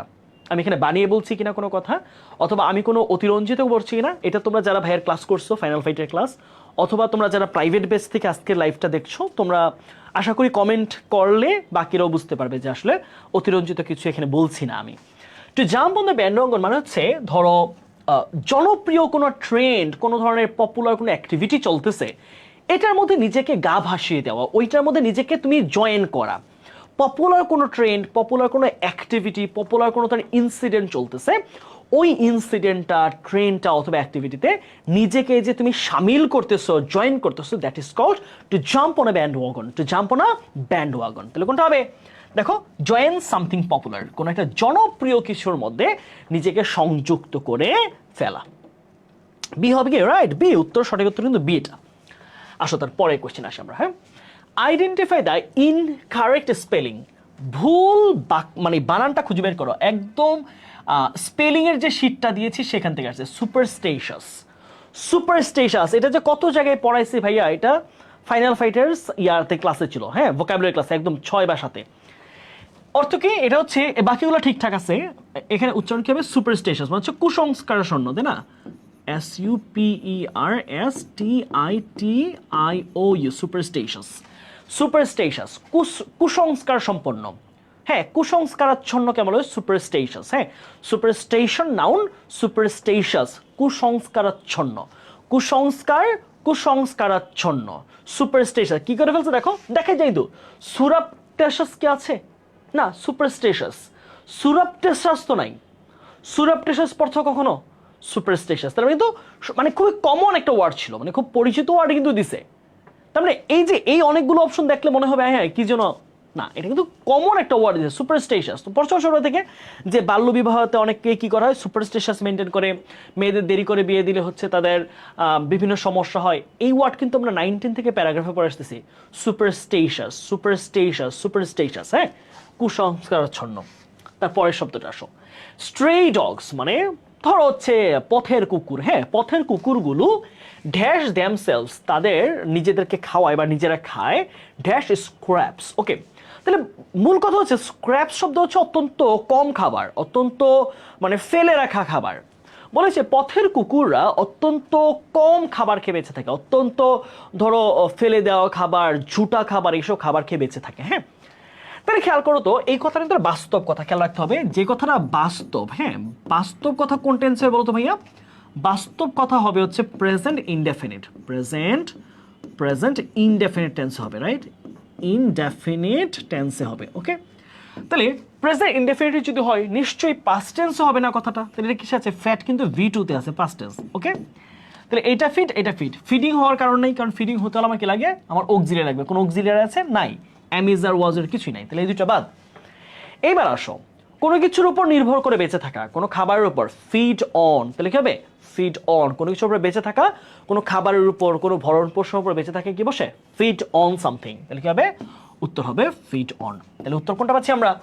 স্ট্রে dogs feed damsels on scraps. ওকে, রাস্তার কুকুরগুলো অত্যন্ত কম খাবার খেয়ে তারা বেঁচে থাকে, অত্যন্ত মানে নোংরা খাবার বা ফেলে দেওয়া খাবারগুলো খেয়ে তারা বেঁচে থাকে। এইটা হচ্ছে আমাদের বাংলা অর্থ। ওকে,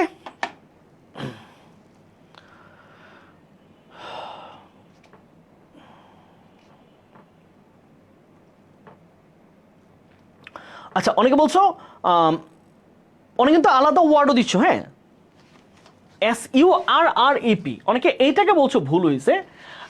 ভুলই তো, তাই না? আমি যদি সুপারস্টিশিয়াস চিন্তা করি তাও কিন্তু ভুল। হ্যাঁ, অনেকে ধরতেছো এরকম যে SU, আমি যদি শব্দটা ওইটা খেয়াল করি না, আমি সুপারস্টিশিয়াস দিয়ে চিন্তা করছি, যেহেতু আমার সুপারস্টিশিয়াস পরিচিত শব্দ। হ্যাঁ, আমি তারপর একটু দেখি, আমি একটু ক্যামব্রিজে দেখি, জাস্ট গিভ মি 1 সেকেন্ড।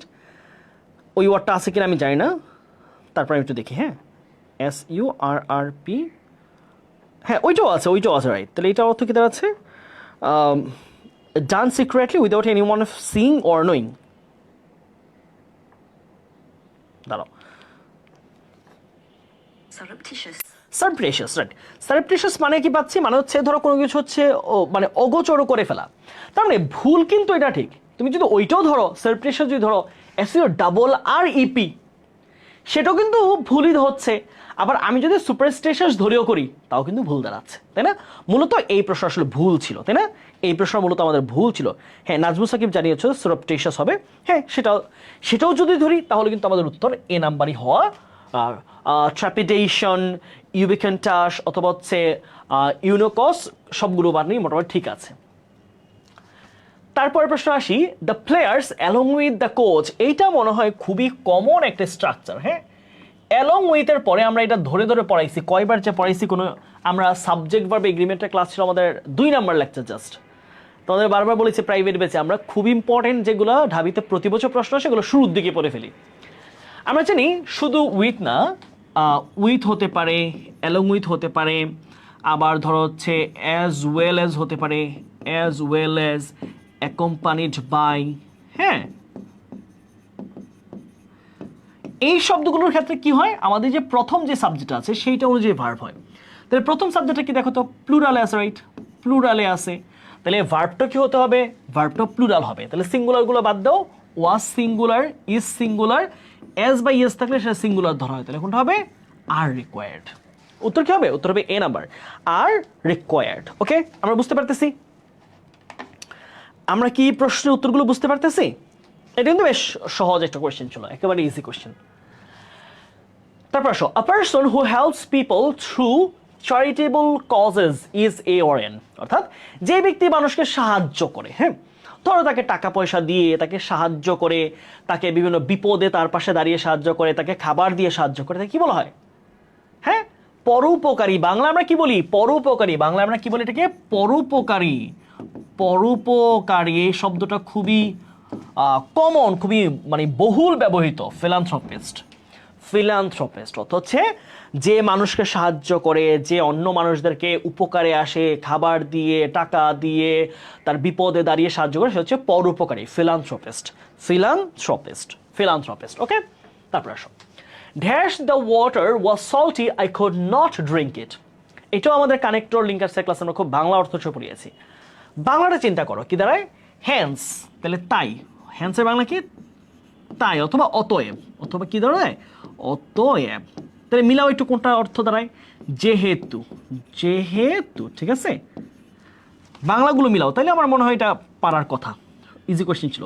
যেহেতু, এখানে কি আছে? অ্যাজ এ কনসিকুয়েন্স, ফলস্বরূপ, ফলস্বরূপ, ফলস্বরূপ। ঠিক আছে, ফলস্বরূপ। অলদো, যদিও, যদিও। এবার দেখো কোনটার সাথে বাংলা মিলে। বলেছে dash the water was salty I could not drink ইট। তাই পানি লবণাক্ত ছিল, আমি পানিটা পান করতে পারিনি। যেহেতু পানিটা লবণাক্ত ছিল তাই আমি পানিটা পান করতে পারিনি। ফলস্বরূপ পানিটা লবণাক্ত ছিল, আমি পানি পান করতে পারিনি। যদিও পানিটা লবণাক্ত ছিল, আমি পানিটা পান করতে পারিনি। এখানে তো যদিও যায় না। যদিও হলে এরকম হইতো যে যদিওর সাথে অর্থটা হবে বিপরীত। ধরো লবণাক্ত হলে কি পান না করারই কথা, বাট তুমি পান করছো। এই যে উল্টো বাস্তবতা, এটার ক্ষেত্রে আমি কি ইউজ করি? আমরা অলদো বা দো ইউজ করি। তাহলে এই উত্তরটা অর্থের সাথে মিলে না যায় সেন্স। যেহেতু পানিটা লবণাক্ত ছিল তাই আমি এটা পান করতে পারি নাই। তাহলে সরাসরি বাস্তব যদি হয় ঘটনা তাহলে সেন্স, আর যদি বাস্তবতার উল্টো হয়, পরিপন্থী হয়, তখন হবে কি? তখন হবে হচ্ছে দো অথবা অলদো। এটাও মোটামুটি ইজি কোয়েশ্চেনই ছিল, বাংলাটা পারলেই ধরার কথা। হ্যাড আই বিন হিয়ার, আবার থার্ড কন্ডিশন। কন্ডিশনের সাথে ঢাবির যে কি ভালোবাসা। প্রতি বছর কন্ডিশন থেকে প্রশ্ন আসে, এবছর আসছে 2টা। দেখো, হ্যাড আই বিন, আমরা বলেছি পাস্ট পারফেক্ট, রাইট? এই যে হ্যাড, এই বিনটা কি? বিন কিন্তু V3 তেই আছে। ঠিক আছে, বিন কিসে আছে? V3। তাহলে আমি কি পাচ্ছি দেখো, আমরা মূলত পাচ্ছি যে এটা কি third condition, right? Third condition. আচ্ছা, একটা ভার্সিটি প্রশ্নের মধ্যে একই রকম কন্ডিশন থেকে দুইটা প্রশ্ন দেওয়ার মানে কি আমি বুঝলাম না। হ্যাঁ, যদি কন্ডিশন আপনাদের দুইটা দিতে হয়, একটা সেকেন্ড কন্ডিশন থেকে দেন আর একটা ফার্স্ট কন্ডিশন থেকে দেন, এরকম করেন, দুইটাই থার্ড কন্ডিশন কেন ভাই? প্রশ্নে কি এত অভাব পড়ছে? হ্যাড আই বিন হিয়ার, আমি যদি এখানে থাকতাম, হ্যাড আই বিন হিয়ার, তাহলে কি হবে? Would have, could have, might have, তাই না? তাহলে শুড হেল্প না, হ্যাভ নাই, মিসিং। এখানে কি হবে? এখানে হচ্ছে উড, কুড, মাইট, হ্যাভ হবে। মাস্ট হেল্প, হ্যাভ নাই। ক্যান হেল্প, হ্যাভ নাই। তাহলে কুড হ্যাভ হেল্পড, তাহলে উত্তর কোনটা? এটা could have helped, D number উত্তরটা সঠিক। তারপরে প্রশ্ন আসো, the lack of rain this year may dash the total availability of agricultural crops. বলেছে এই বছরে বৃষ্টির যে স্বল্পতা সেটা কি করতে পারে? সেটা কৃষি পণ্যের যে অ্যাভেইলেবিলিটিকে বাধাগ্রস্ত করতে পারে। এইটা আমার কাছে মনে হয় যে বেশ একটা সহজ কোয়েশ্চেন ছিল, একটু যৌক্তিক চিন্তা করো। আমরা জানি কি সাধারণত মে হচ্ছে একটা মোডাল ভার্ব, রাইট? মে কি একটা মোডাল। আমরা মোডালের পর সাধারণত কি জানি? ভার্বের বেস ফর্ম হয়। মোডালের পর কি হয়? ভার্বের বেস ফর্ম।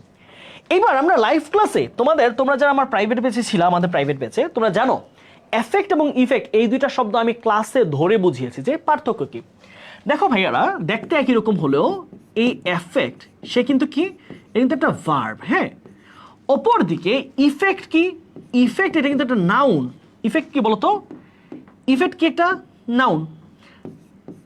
ইফেক্ট একটা নাউন। তাহলে চিন্তা করো, তুমি তো নাউন দিতে পারবে না, তোমাকে নিশ্চয় কি নিতে হবে? তোমাকে নিশ্চয় ভার্ব নিতে হবে। তাহলে নাউন যেহেতু নিতে আমরা পারবোই না, খেয়াল করো, আমরা যেহেতু নাউন নিতে পারবোই না, তাহলে ইফেক্টের অ্যান্সারগুলো বাদ দাও। তুমি ইফেক্টের অপশনগুলো বাদ দিয়ে দাও, তাহলে ইফেক্ট তো হবে না। ইফেক্ট বাদ, ইফেক্ট বাদ, তাহলে রইল কোনটা? দুইটা অপশন। তাহলে মেয়ের পরে কি বসে? ভার্বের বেস ফর্ম। তাহলে বেস ফর্ম কোনটা আছে দেখো? হ্যাভ অ্যাডভার্স ইফেক্ট, দেখো may have adverse effect। আচ্ছা দেখি একটু খেয়াল করো, the lack of rain this year may, তাহলে মেয়ের পর কি বসবে? ভার্বের বেস ফর্ম। তাহলে ভার্বের বেস ফর্ম কোনটা? এই যে দেখো, এফেক্ট কিসে আছে? ভার্বের বেস ফর্ম। তাহলে উত্তর কোনটা? উত্তর হচ্ছে সি নাম্বার। অ্যাডভার্সলি এফেক্ট মানে হচ্ছে মানে খুব নেতিবাচক ভাবে, খারাপ ভাবে প্রভাবিত করতে পারে। তাহলে এবার কিন্তু দেখেছে হ্যাভ দিয়ে দিছে, তাহলে হ্যাভ যদি দাও তাহলে তোমার নাউন লাগবে, তাহলে উত্তর হবে কোনটা? উত্তর হচ্ছে C number. Effect noun, effect verb, right? এই তো সুন্দর। অ্যাডভার্সলি এফেক্ট, এই তো শেখ আরজু বলছো। এই শেখ আরজু তো আমার ইংলিশ স্টুডেন্ট, 26 ব্যাচের। তুমি কেন অ্যান্সার করতেছো বলো তো? ও তোমরা তো কমপ্লিট সেন্টেন্স পড়ছো, তোমার তো ছিল এগুলা, দেখছো? বাচ্চারা চলে আসছে ক্লাসের মধ্যে। ওকে, এইটা মনে হয় খুব ইজি একটা কোয়েশ্চেন না? একদম ইজি প্রশ্ন। কেমনে বুঝবা? টেন্সের ক্লাসে পড়াইছি। দ্য টিচার আস্কড জাফর, শিক্ষক জাফরকে প্রশ্ন করলো, ড্যাশ ইউর এক্সারসাইজ ইয়েস্টারডে, তুমি কি তোমার বাড়ির কাজ গতকাল, সরি তুমি কি এক্সারসাইজ করছিলা? ইয়েস্টারডে আমার মনে আছে, আমি যখন পড়াইছিলাম টেন্সের মধ্যে পাস্ট ইনডেফিনিট টেন্সের টেন্স মার্কার মনে আছে? Yesterday, once upon a time, তারপর হচ্ছে last year, last day, last month, last week, এগুলো থাকলে কি হয়? Past indefinite tense. তাহলে এই ইয়েস্টারডে কি বোঝাচ্ছে? তুমি যেটা সেন্টেন্স গঠন হবে এটা কি? পাস্ট ইনডেফিনিট টেন্সে আছে। তাহলে কোনটা পাস্ট ইনডেফিনিট? ক্যান কি পাস্ট? ক্যান তো প্রেজেন্ট টেন্সকে বোঝায়। হ্যাভ কি পাস্ট? হ্যাভ তো প্রেজেন্ট টেন্সকে বোঝায়, প্রেজেন্ট পারফেক্ট। আর কি প্রেজেন্ট? আর কি পাস্ট? না, আর কি? আর হচ্ছে প্রেজেন্ট কন্টিনিউয়াস। তাহলে কোনটা হবে? একটা উত্তর সঠিক। Did you practise? Did you practise? আমরা বলেছিলাম যে অক্সিলিয়ারি ভার্ব দুইটা টেন্সে নিতে হয়। একটা কি? একটা হচ্ছে প্রেজেন্ট ইনডেফিনিটে। প্রেজেন্ট ইনডেফিনিট আমরা কি নেই? আমরা নেই হচ্ছে ডু অথবা ডাজ। আমরা ন্যারেশন টেক কোয়েশ্চেন ক্লাসে পড়িয়েছি। অপরদিকে যখন হবে পাস্ট ইনডেফিনিট তখন আমরা কি নেই? অক্সিলারি, আমরা নেই হচ্ছে ডিড। দেখো মিলেছে কিনা? টেন্সের ক্লাসে এই জিনিস পড়িয়েছি, টেক কোয়েশ্চেনের ক্লাসে এই জিনিস আমি প্রাইভেট ব্যাচে ধরে ধরে ধরে ধরে সলভ করিয়েছি। তারপর আসো, which figure of speech has been used in this line? Life is a puzzle. এইটুকু দেখলেই মনে হয় উত্তর করতে পারার কথা। আমরা বলেছিলাম, হ্যাঁ তোমাদের দেখবা রিটেনের প্রথম ক্লাস বা ফিগার অফ স্পিচের ক্লাস ছিল এটা, হ্যাঁ। ফিগার অফ স্পিচ কি পড়াইছি? যদি দেখো ভিন্ন দুইটা জিনিসকে তুলনা করা হচ্ছে কি দিয়ে? এজ অথবা লাইক দিয়ে, তাহলে কি হবে? সিমিলি। সিমিলি। অপর দিকে যদি এজ অথবা লাইক না থাকে, লাইক না থাকে, তাহলে কি হবে? তাহলে দুইটা ভিন্ন জিনিস সরাসরি তুলনা কি হয়? ম্যাটাফোর। ম্যাটাফোর, রূপক, ঠিক আছে? লাইফ ইজ এ পাজল, জীবন হলো একটা পাজল, জীবন হলো একটা কি? গেম খেলা। তাহলে দেখো একটা হচ্ছে জীবন, একটা হচ্ছে পাজল, দুটা ভিন্ন জিনিসের তুলনা, তাদের মাঝখানে লাইকও নাই, অ্যাজও নাই, তাই না? ওই যে life is a broken wing bird that can not fly, জীবন একটি ডানা ভাঙা পাখির মতো, যে ডানা ভাঙা পাখি যে হাঁটতে পারে না। Life is a broken winked bird, ওইখানেই তো বলেছিলাম লাইফ ইজ লাইকে কিন্তু নাই, life is a broken winked bird, life is a barren field, ওই উদাহরণগুলো ক্লাসে ধরে ধরে দেখাইছিলাম। সরাসরি life is a barren field, life is a broken winked bird, তাহলে সরাসরি যখন তুলনা করা হবে ভিন্ন জিনিসের সাথে কি হবে? ম্যাটাফোর। উত্তর কি হবে? ম্যাটাফোর। আমার কাছে মনে হচ্ছে বেশ ইজি কোয়েশ্চেন ছিল এবং বইলা দিছি চারটা, বলছি এই চারটা থেকে প্রশ্ন আসবে, সিমিলি, ম্যাটাফোর, পার্সনিফিকেশন, অক্সিমোরন, চারটাই অপশনই দিছে এবং এই চারটায় আমি বেশি গুরুত্ব দিয়ে পড়াইছি। তোমরা বলছিলে ভাইয়া অমুকটা পড়ান তমুকটা পড়ান, এটা আমি বলছি না, এত কিছু লাগবে না, বলছে এই চারটা গুরুত্ব দিয়ে পড়বা। দেখো 2 নম্বরে সিমিলি 1 নম্বরে পড়াইছিলাম লাইফ ক্লাসে, 2 নম্বরে ম্যাটাফোর পড়াইছি, ম্যাটাফোর থেকে প্রশ্ন আসছে। বুঝছো দুচ্ছ বাবুরা? ম্যাটাফোর যেমন নজরুলের মতো, তবে নজরুল নয়। ওকে, আসি আমরা দ্য সিনোনিম অফ এক্সস্টেড। হ্যাঁ, শব্দটা বেশ আমার মনে কমন, যে আমরা বলি না অনেক সময় tired, exhausted, I am exhausted. হ্যাঁ, এক্সস্টেড মানে হচ্ছে খুবই টায়ার্ড, খুবই ক্লান্ত, তাই না? তাহলে এক্সস্টেড মানে কি? খুবই ক্লান্ত। হ্যাঁ, ক্লান্ত, পরিশ্রান্ত, পরিশ্রান্ত। হ্যাঁ, অথবা কি বলতে পারি? অথবা বলতে পারি যে ক্লান্ত, পরিশ্রান্ত। আবার একটা শব্দ আসে এখানে, সেটা কি? সেটা হচ্ছে দুর্বল, অত্যন্ত দুর্বল। ধরো খেলে আসছে অনেকক্ষণ, সে ধরো 1 ঘন্টা ফুটবল খেলে আসছে, তার অনেক এনার্জি লস হয়েছে, সে খুব দুর্বল। তাহলে দুর্বলে কি চেয়েছে? আমার সিনোনিম চেয়েছে। দেখো রিপ্লেনিশড। রিপ্লেনিশ মানে হচ্ছে পূরণ করা। রিপ্লেনিশ মানে কি? ধরো এক্সপোর্ট করে ইম্পোর্ট করে দেশের মধ্যে ধরো আলুর যেই ঘাটতি আছে পূরণ করা হইলো, হচ্ছে রিপ্লেনিশ, মানে পূরণ করা। হ্যাঁ, ঘাটতি পূরণ করা। তাহলে আমার চাইছি কি? আমার চাইছে হচ্ছে দুর্বলতা, তাই না? তাহলে পূরণ করা, তাহলে প্রথম শব্দ কি পাইলাম? পূরণ করা। ইনভিগোরেটেড, অত্যন্ত শক্তিপূর্ণ, শক্তিপূর্ণ। হ্যাঁ, শক্তিপূর্ণ, অত্যন্ত শক্তি, ইনভিগোরেটেড। ডেপ্লেটেড মানে হচ্ছে দুর্বল, দুর্বল। ডেপ্লেটেড মানে দুর্বল, উইকেন্ড, টায়ার্ড। এনার্জেটিক, তাও কি শক্তি। তাহলে কোনটা হবে? উত্তর হবে ডেপ্লেটেড। বুঝছো? এটা সিনোনিম অ্যান্টোনিম থেকে প্রশ্নটা আসছে। এটা আমার মনে হয় এক্সস্টেড ওয়ার্ডটার সাথে একটু তোমাদের কঠিন লাগতে পারে এই ওয়ার্ডটা। হ্যাঁ, পূরণ করা, এটা নাও জানতে পারে। রিপ্লেসের একটা সিনোনিম এটা। হ্যাঁ, রিপ্লেস করা কোনো জিনিসকে, রিপ্লেটেড। তারপর আসি, শেষ। ওকে ছোট্ট বাবুরা, তাহলে এটা জানাও ইংলিশ প্রশ্ন মানে ওভারঅল কেমন লাগলো। হ্যাঁ, এমসিকিউগুলো ইজি হচ্ছে দেখলাম, তবে রাইটিং পার্ট কঠিন লাগছে। শেখ আরজু একটু, এই তুমি আরজুকে তুমি আমাদের আমার ইংলিশ স্টুডেন্ট না বলি তো, শেখ আরজু নাকি? হইতে পারে, আমি তো নামটা লাইভ ক্লাসে প্রায় বলি, নাকি আমি হয়তো ভুলও হইতে পারি আমার, অথবা হইতে পারে যে ও আগের পাওয়ার প্লের নাম বারবার বলছি, এই জন্য আজকে এখানে চলে আসছে। ওকে, আশা করছি ইংলিশ প্রশ্ন বেশ ইজি লাগছে। হ্যাঁ, অনেকেই বলতেছে ইজি। হ্যাঁ, ইংলিশ প্রশ্ন যদি তোমরা মানে খারাপ না করো, ইনশাল্লাহ ইংলিশ যদি ভালো করো। আর রিটেনে তো দেখলামই একটা প্যারাগ্রাফ আসছে। হ্যাঁ, রিটেনে তো একটা ভুল করছো, তোমাদের বারবার বলছি আমরা, কিন্তু ওই যে শেষ দিনেও তোমাদের বললাম গাইডলাইন সেশনে, যে ঢাবিতে এমন হয় যে তোমার হায়ার এডুকেশন না লিখে কি দেয়, টার্সিয়ারি এডুকেশন। দেখো একটু শব্দ চেঞ্জ করে দেয়। তোমাদের মনে আছে উইকলির আমরা প্রথম মান্থলি টেস্টে তোমাদের 10টা প্যারাগ্রাফ দিয়েছিলাম, ওইখানে ভাই বলছিলাম কি ফ্যামিলি রিলেশনশিপ প্রশ্নটা আসার সময় অনেক বেশি শিট দিয়েছিলাম, শিটে ফ্যামিলি রিলেশনশিপ ছিল, বারবার বলেছি এটা। এবং এটা প্যাসেজ পড়াইছি, আমার প্লেলিস্টে ছিল বারবার। এবং সেটা কি বলছে? বলছে যে the parental responsibilities in family. তাহলে মানে কি ঘুরাই দিছে যে পরিবারের মধ্যে বাবা মার দায়িত্ব কি, তাহলে এটাই তো পারিবারিক সাধারণ জ্ঞান। তাই হচ্ছে একটু ঘুরাই দিছে, একটু ঘুরিয়ে দিছে। ওই ঘুরাই দিছে দেখে এখন সবাই বলে কমন পারে না, কমন পায় না, এই হচ্ছে সমস্যা।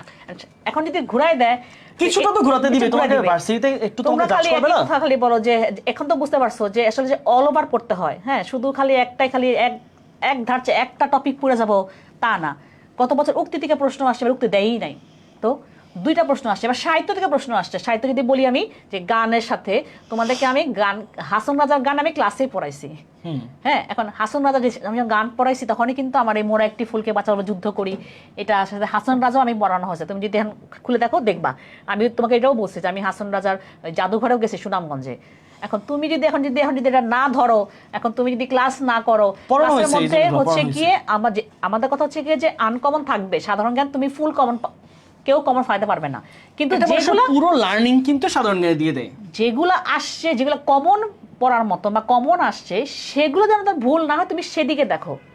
হ্যাঁ, এখন 30টা কোশ্চেন সব অবভিয়াসলি কমন পড়বে না। আর এবার তো কোশ্চেন দেখছো তো যে সবকিছুতেই ঘুরাই দিছি, একটু ঘুরিয়ে দিছে যাতে তোমাদেরকে মাথা খাটায়। এখন তোমরা হচ্ছে গিয়ে ওই ব্যাচ যে ব্যাচ একটু ঘুরাই দিলে সমস্যাটা হয়ে যায়, এটা হচ্ছে সমস্যা। এই জন্য তোমাদের দেখা গেছে তোমাদের অল ওভার তোমাকে বলতেছো কঠিন হয়েছে। হ্যাঁ, অল ওভার স্ট্যান্ডার্ড তো অবশ্যই হয়েছে, কিন্তু কঠিন হয়েছে ওইরকম গত বছরের তুলনায় ঠিক আছে, কিছুটা কঠিন। গত বছর খুবই ইজি ছিল। তোমরা ভাবো যে গত বছর যেরকম আসছে সেরকম আসছে, এটা আসলে কোনো সময় যেমন আইকিউ দিচ্ছে, আইকিউ কখনোই দেয় না, রাইট। হ্যাঁ, আমার দেখাও আজকে আইকিউটা ইজি ছিল, তারপরেও যে অনেকে আইকিউ একদম না পারলে সেটা পারবে না। তাহলে দেখো তুমি যদি 10-15 বছর ধরে দেখো বা 20 বছরের কোশ্চেন ঘাটলে তুমি আইকিউ পাবা না। হ্যাঁ, আমাদের অন্য জায়গায় আসছে আইকিউ, আমাদের ক্লাসে শুরু হয়েছে, কিন্তু আইকিউ চলে আসছে। তাহলে বলো অল ওভার পড়তে হবে তোমাকে, এটা বুঝতে হবে। তোমাদেরকে এই জিনিসটাই আমরা বুঝাতে পারি না। তোমাদের খালি একটা কথা, টপিক দিলে পারছো? ওই যে শেখার যে বলছিলাম, আমি বললাম উইনার 5 স্ট্রেট ও পারতেছিল, কারণ অনেক কন্ডিশনাল সেন্টেন্স তো আমাদের ক্লাসে ছিল। আমি বাইরে আছি। হ্যাঁ, সাম্প্রতিক দেয় না, কম দিছে, যেটা হচ্ছে গিয়ে তুমি এবার বুঝতে পারছো যে আমি কেন লাস্টে গিয়ে সাম্প্রতিক পড়াই এবং আমি 2টা ক্লাসে পড়াই। তোমরা খালি বলছো যে এই 2টা ক্লাসে পড়লে হবে, কারণ তোমাকে তাকে মেইন টপিক শেষ করতে হবে। তোমরা মেইন টপিকে না যায় তোমরা যে আজাইরা জিনিস নিয়ে লাফালাফি করো। তারপর আমি তোমাদের এর জন্য আমি ফাইনাল ফাইটেও আমি লাস্টে আবার কিছু সাম্প্রতিক দিছিলাম, ঠিক আছে তোমরা যখন এত করতেছো তোমাকে আরো কিছু সাম্প্রতিক দেই। কিন্তু দেখো যে আমি যে 29-30 লেকচারে পড়াইছি সেগুলাই কিন্তু আসলে পরীক্ষায় প্রশ্নগুলো আসছে, যেগুলো সাম্প্রতিক, ঠিক আছে। আর জুলাই সনদ দেখো, জুলাই সনদ নিয়ে এখন 28টা অনুচ্ছেদ মুখস্থ করা সম্ভব না। তারপরে অনেক সময় ওই কোশ্চেনটা দাগানো যায়, যেরকম আমরা ক্লাসে দেখো, আমি অনেক সময় তোমাকে বলছি যে ক্লাসে আমি কিন্তু অনেক কথা বলি, সেটা পিডিএফও লেখা থাকে না বা তুমি বইতেও পাবা না।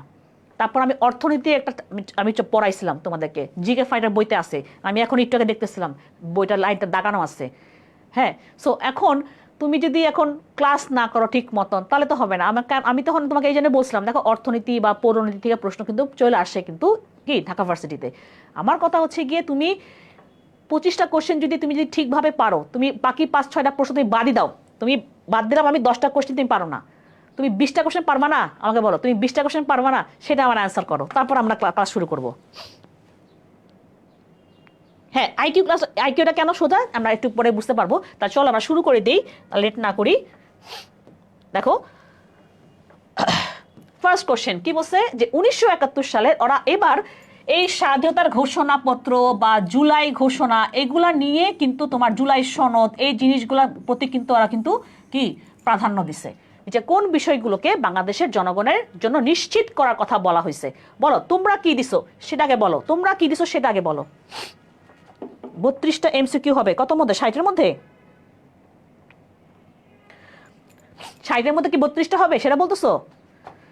দেখো এবার যদি তোমাদের সব মিলে যদি 100-র মধ্যে 100 কিন্তু হ্যাঁ 100-র মধ্যে যদি 50+ থাকে তাহলে আসার পসিবিলিটি আছে।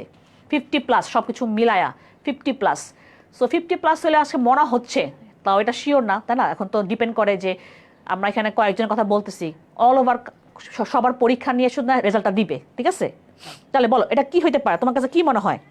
সাম্য, সমতা, মানবাধিকার, গণতন্ত্র, নাকি সাম্য, মানবিক মর্যাদা ও সামাজিক ন্যায় বিচার? দেখো কি মনে হয় যে বাংলাদেশের জনগণের জন্য নিশ্চিত করার কথা কি হইতে পারে?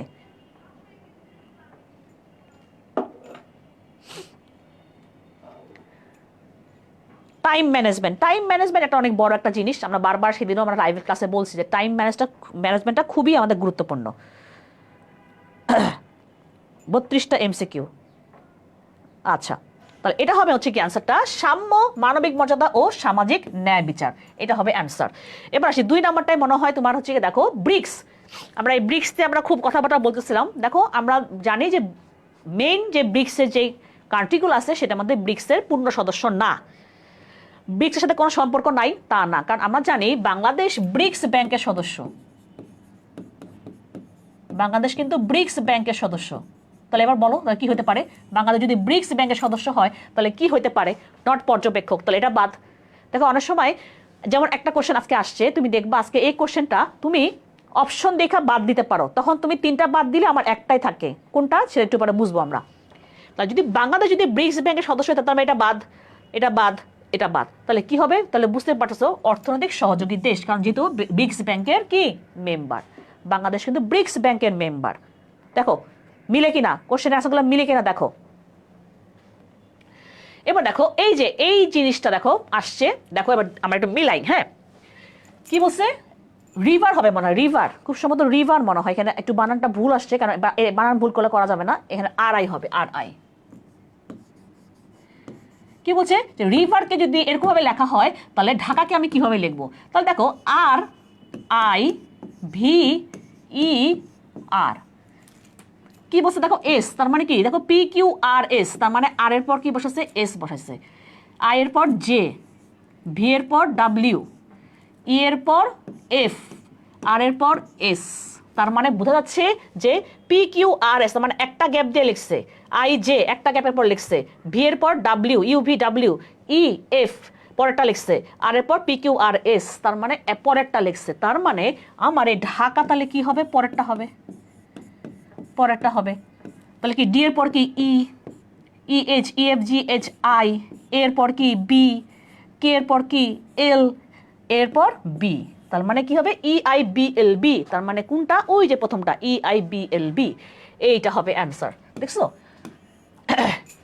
যদিও তোমাদের IQ তোমাদেরকে ক্লাস আমরা করাইতেছি, কিন্তু ঢাকা ভার্সিটিতে এই প্রথম যদি বলি যে এই প্রথম ঢাকা ভার্সিটির ইতিহাসে এই প্রথম কিন্তু সাধারণ জ্ঞান IQ ঢুকাইছে।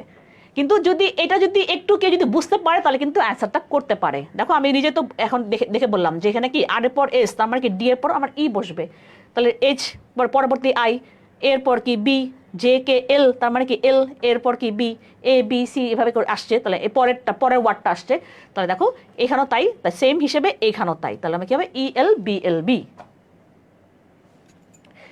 আচ্ছা এবার চলে আসি আমরা 71-এর মহান মুক্তিযুদ্ধের সর্বপ্রথম কোন তারিখে সেনাবাহিনী, নৌবাহিনী, বিমান বাহিনী একত্র হয়ে যৌথ অভিযান শুরু করছিল? বারবার ক্লাসে আমি হাজারবার বলছি আমাদের 3টা বাহিনী যুদ্ধ করতেছিল আলাদা আলাদাভাবে, কিন্তু এই 3 বাহিনী একত্র হয়ে 21শে নভেম্বর যুদ্ধ করা শুরু করে, তাই আমরা পালন করি 21শে নভেম্বর সশস্ত্র বাহিনী দিবস। তার মানে কি হবে 21শে নভেম্বর 1971। এটা পারা উচিত, এটা কারো ভুল হওয়ার কথা না, 21শে নভেম্বর 1971। এবার আসো জুলাই সনদ অনুযায়ী প্রধানমন্ত্রীর পদে একজন ব্যক্তি সর্বোচ্চ কত বছর দায়িত্ব পালন করতে পারবেন? এটা আমি ওভাবে ডিরেক্ট পড়াই নাই, আমি এইভাবে ক্লাসে বলতেছিলাম। দেখো যে আমাদের বাংলাদেশে রাষ্ট্রপতিও তাই কি যে 5-5-10 বছর থাকতে পারবে, হয় টানা নাহলে কি আলাদা আলাদাভাবে, মোট 10 বছর উনি থাকতে পারবেন একজন ব্যক্তি। আমি ক্লাসে বলছিলাম যে দেখো এটাও কিন্তু আমাদের বাংলাদেশে হওয়ার কথা, কারণ আমরা যখন এটা যদি কার্যকর হয়ে যায় জুলাই সনদ, তাহলে কিন্তু আমরা বলছিলাম যে যদি এটা কার্যকর হয় তাহলে কিন্তু দেখো 10 বছর, আমরা বলছিলাম যে এক ব্যক্তি 2 মেয়াদের বেশি থাকতে পারবে না। দেখো তো দেখি যারা ঠিক মতন ক্লাস করছো, ক্লাসের মধ্যে কিন্তু আমি বারবার এটা বলছি যে এক ব্যক্তি 2 বারের বেশি যেন না থাকে, সেটা কিন্তু ওরা চেষ্টা করতেছে। সো জুলাই সনদে কিন্তু এটাই বলা আছে, তার মানে কি 10 বছরের বেশি থাকা যাবে না। আমরা দেখছি যে এই নিয়মটা আমাদের প্রধানমন্ত্রীর ক্ষেত্রে ছিল না এতদিন, রাষ্ট্রপতির ক্ষেত্রে ছিল। সো এই জন্য আমরা দেখছি এক ব্যক্তিকে বারবার প্রধানমন্ত্রী হয়েছেন। সো এটা কি হবে অ্যান্সারটা 10 বছর। কি হবে এটা 10 বছর। এটা কে পারছো, এটা কে পারছো? সমস্যা একটাই যে তোমরা ক্লাস ঠিক মতন ফলো করো না, সমস্যা হচ্ছে কি এইটাই। দেখো তোমরা অনেকেই বলছো যে আপু আমি 61তম দেখে আমি দাগাই নাই, কিন্তু দেখো এখানে এটা কিন্তু আসলে ওনারা ধরছে 61তম, কিন্তু এটা আসলে 60তমই হবে। কিন্তু এখানে ইজি কোন জিনিসটা, পাট বলে দিচ্ছে, তার মানে কি ফরিদপুরের পাট জিআই পণ্য, ফরিদপুরের পাট জিআই পণ্য। এটা প্রথম ক্লাসে থেকে আমাদের পড়ানো হয়ে গেছে, প্রথম না দ্বিতীয় ক্লাসে মনে আমি এটা পড়াইছিলাম পাটের কথাটা। তাহলে কি হবে অ্যান্সারটা ফরিদপুরের পাট। আমরা জানি ফরিদপুরে বেশি পাট জন্মে, পাটটাও আমাদের কিন্তু এটা পড়ানো ছিল। এবার আসি মেরিনা তাবাসসুম কোন প্রকল্পের জন্য 2025 সালে আগা খান পুরস্কার লাভ করছেন? ছবি সহ দেখাইছি, আর কিছু বলবো না, ঠিক আছে? ছবি সহ দেখাইছি। হ্যাঁ, আজকেও সকালবেলা নার্সিংয়ে ক্লাসে এটা পড়াচ্ছিলাম।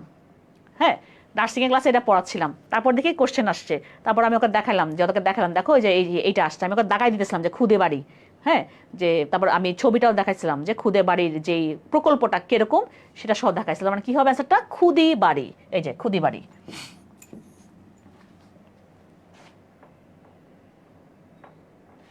হ্যাঁ, অনেকে বলছো খুদে বাড়ি, এটা সবাই ভুল করো নাই। সংবিধান পড়াইছিলাম কিনা বলো? সংবিধানের কোন অনুচ্ছেদে নারী পুরুষে সমতার কথা বলা আছে? 28-2। ঠিক আছে, অনুচ্ছেদ আমাদের 153টা ধারা, কিন্তু সবগুলো আমাদের পড়া সম্ভব না, তারপরও কিন্তু আমরা ইম্পর্টেন্ট গুলো পড়াইছিলাম। তাহলে কি হবে? অনুচ্ছেদ 28 হবে, অনুচ্ছেদ 28। এটা কি দিস আনসার? তো দেখো এগুলো কিন্তু কমন প্রশ্ন, তাহলে তুমি যদি কমন প্রশ্নগুলো যদি না পারো তাহলে তো সমস্যা। তুমি আনকমন প্রশ্ন, আমি বলছি বারবার যে আনকমন প্রশ্ন থাকবেই, তুমি ওগুলোর দিকে তাকাইবাই না। যেগুলো কমন প্রশ্ন সেগুলো অ্যান্সার করার চেষ্টা করো। এবার বলছে দেখো যে খানার আয় ও ব্যয় জরিপ অনুযায়ী কোন বিভাগের জনসংখ্যার সর্বোচ্চ অংশ দরিদ্র? বলো, কারা খাতা কম্বল নিয়ে আসে ঢাকা শহরে? বরিশাল না, তাহলে কি হবে অ্যান্সারটা? বরিশাল হবে অ্যান্সার। তারপর আসো, নিচের কোন জন অন্য তিনজন থেকে ভিন্ন? এই যে দেখো এই কোশ্চেনটা বললাম, ধর তুমি এটা পারো না, কিন্তু তুমি জানো, কি জানো? Vinci, Pablo Picasso, Vincent van Gogh, কয়দিন আগে লেকচার 28-এ পড়াইছি, তারা তিনজনই কি চিত্রশিল্পী?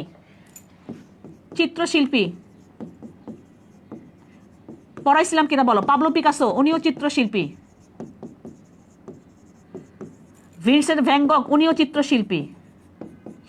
তাহলে অবভিয়াসলি যদি তিনজন চিত্রশিল্পী হয় তাহলে মানে বাকি একটা অ্যান্সার দেওয়াই যায়। সো তাহলে মানে কি হবে অ্যান্সারটা? মোজার্ট হচ্ছে গিয়ে মিউজিক কম্পোজার, সুরকার। তাহলে কি হবে অ্যান্সারটা? মোজার্ট হবে। ওকে, এবার আসো, বাংলাদেশে বর্তমানে কয় ধরনের স্থানীয় সরকার প্রতিষ্ঠান আছে? বলো কি হবে অ্যান্সার? আমি তোমাদেরকে পড়াইছি আমাদের 3টা স্তর আছে, তাই না? আমি তোমাদেরকে পড়াইছি 3টা স্তর, কিন্তু এই 3টা স্তরে যখন পড়াইছি তখন কিন্তু আমি 5টারই কিন্তু আলাদা আলাদা করে আমি পড়াই দিছিলাম। ঠিক আছে, কি ইউনিয়ন পরিষদ পড়াইছিলাম। দেখো ইউনিয়ন পরিষদ যে আমাদের কয়টা ইউনিয়ন আছে, উপজেলা পরিষদ, জেলা পরিষদ, আর শহরের দিকে কি পৌরসভা আর সিটি কর্পোরেশন। দেখো তো ডিরেক্ট 5টা পড়ায় নাই, কিন্তু এগুলো তো পড়াইছি। সো এই জন্য বললাম যে একটু ঘুরায় প্রশ্নগুলো আসছে, 1, 2, 3, 4 আর কি সিটি কর্পোরেশন। প্রত্যেকটা জিনিস আমার পড়ানো ছিল। সংবিধানের পরবর্তী ক্লাসের যেটা স্লাইডটা সেটা দেখো যে আমরা কিন্তু এই 5টা প্রতিষ্ঠান সম্বন্ধে আমরা পড়াইছি। তাহলে কি হবে অ্যান্সারটা? 5 হবে অ্যান্সার। কি হবে? 5 অ্যান্সার হবে কি? 5 ধরনের আমার কি আছে? তোমার স্থানীয় কি সরকার প্রতিষ্ঠান আছে। কই আমাদের পোলাপাইন কই সব? আমাদের পোলাপাইন কি হাওয়া হয়ে গেছে? তোমাদের সমস্যা হচ্ছে গিয়ে তোমরা চাও 30টা কমন পাওয়াইতে। 30টা কমন কোনোদিন কেউ কমন ফলাইতে পারবে না। আমি সবসময় বলছি যে 30টা কখনো কমন ফলানো যাবে না।